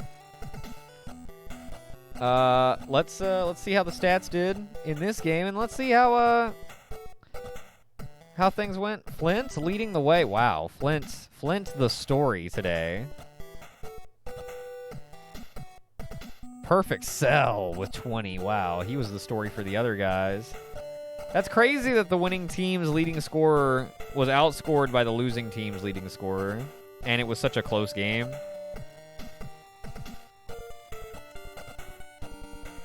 Truly a wild matchup. Let's check out some season totals after 2 games.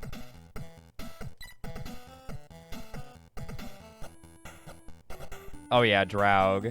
Okay, so that means that Draug went 0 for 2 in Game 1 and then went 13 for 13 in Game 2. What is his deal? Also, number 2 is Kobe One Uraby off of his partial performance in Game 1 of tonight because he got hurt. He's the only player to ever get hurt in SGBA history.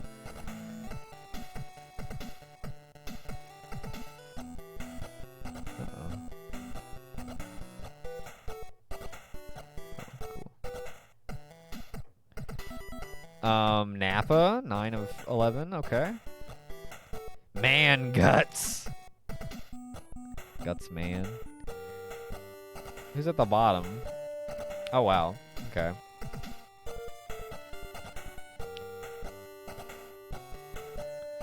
The biggest what if in Bosnian history. I mean, dude, I really hope he comes back before the end of the season.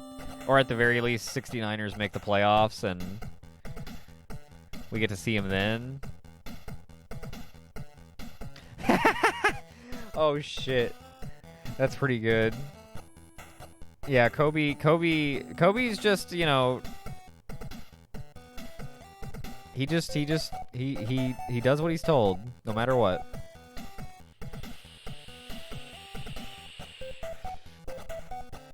Ain't nobody about to get no double-double. Ain't nobody about to get no double-double or nothing. Okay, so what's a new, like, thing to strive for? Oh, wait, rebounds. Okay, here we go. Oh, dude, it puts the average on screen. That's so based. Appreciate ya.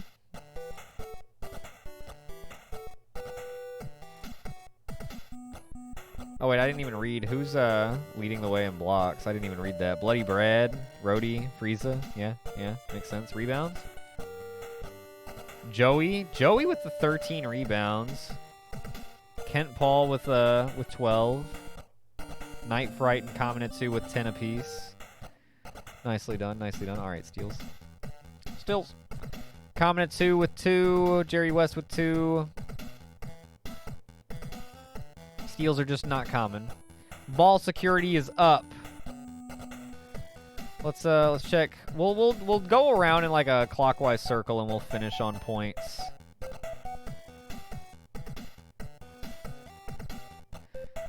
Yeah, and like, yeah, 1 to 3. 3 being on the high end, and 1 being like a blessing.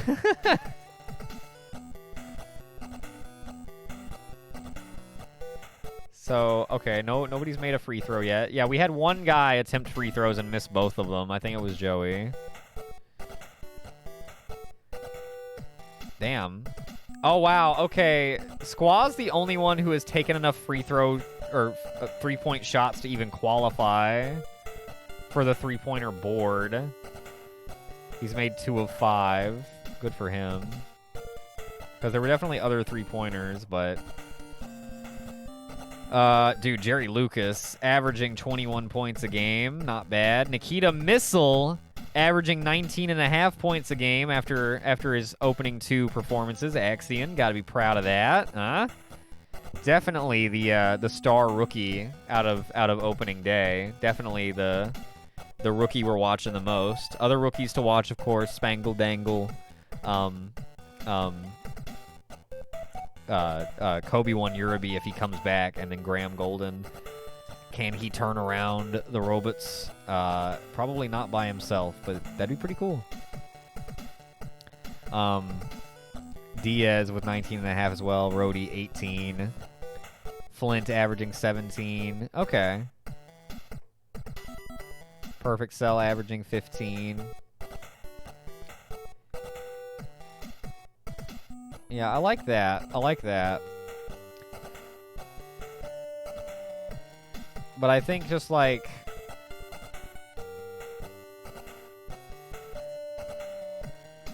Let's see. Based on this, we're 2 games in out of 10. So what would be like a lofty but reachable like point total goal? And then I guess the same for like blocks and rebounds. I would be really proud if somebody can hit like 30 blocks. Well, I'll say 25 blocks.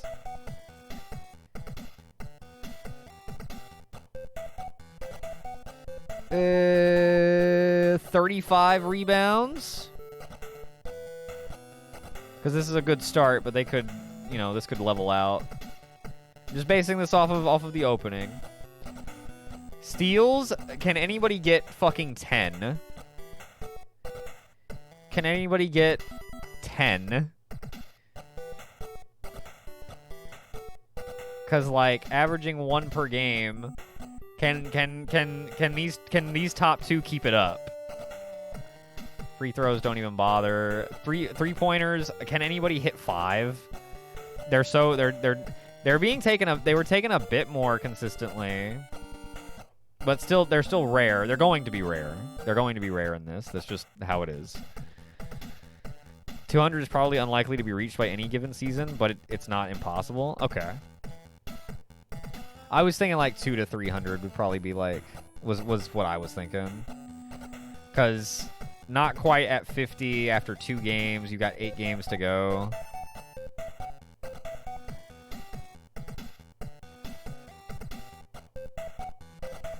Yeah, 200 seems like most people are never gonna hit that, but I think a star player could definitely do it. 300's insane, yeah. Well, in a 10-game schedule, I've got ideas that might expand the schedule to be longer though, more like actual basketball. But I'm not sure if I'm gonna actually do that or not. I don't know, because scheduling is a thing.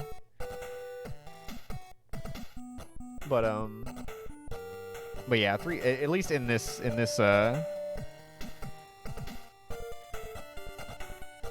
yeah. Yeah, okay, true. Well, yeah, I guess 200 would just require averaging 20 a game, which would be tough, but it's doable. But it would require being very good.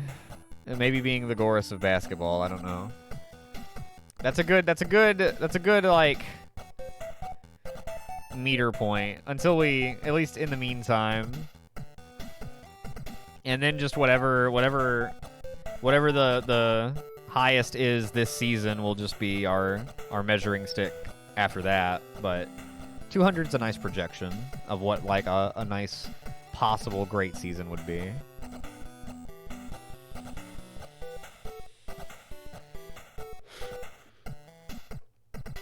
Somebody will do it.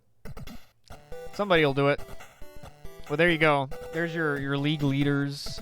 I don't think they don't do like offensive and defensive rankings in this game, so next week the top 8 games on your screen. We'll have goaltenders at 69ers, rocks at basketbirds, robots at ballers, and philosophers at crime for the first half of the evening. And then the second half will be robots at goaltenders, rocks at crime, 69ers at philosophers, and basketbirds at ballers to cap things off next week. But that is going to do it. That is Season 2 tip-off. Off to a pretty good start. We had some good games. We had some close games. We had some games that were dominant performances by the winning team as well. You know, we had some one-sided affairs. We had some really strong individual performances. We had Kobe 1 Uraby, hopefully not cut down in his prime forever. That was unfortunate. But some surprises certainly this evening, and going forward, no doubt. Let's pick out a raid and say farewell. Thanks for tuning in, everybody, and hanging out for week 1 of season 2 of the Stoop Gang Basketball Association. Ooh boy, it is fun. I'm glad you had fun. Thank you for tuning in, Mile. It was fun. It's a nice little spice things up. Something a little different than football or boxing even. It's nice. I like it. I think it's off to a good start. Season 2, looking good. And we will be back next Wednesday for games 3 and 4 of each team. Can the goaltenders and rocks maintain their dominant starts? The 2-2-0 teams. Do goaltenders and rocks meet next week? They do not. They do not. They will meet in week 3. it looks like, as they play each other in their 5th game. So they'll be opening game of week 3. So if they can maintain their undefeated streaks through next week, that will be a really good game. And honestly, that's shaping up to be a good game either way. But yeah, let's do a raid. Let's do a raid. Let's do a raid.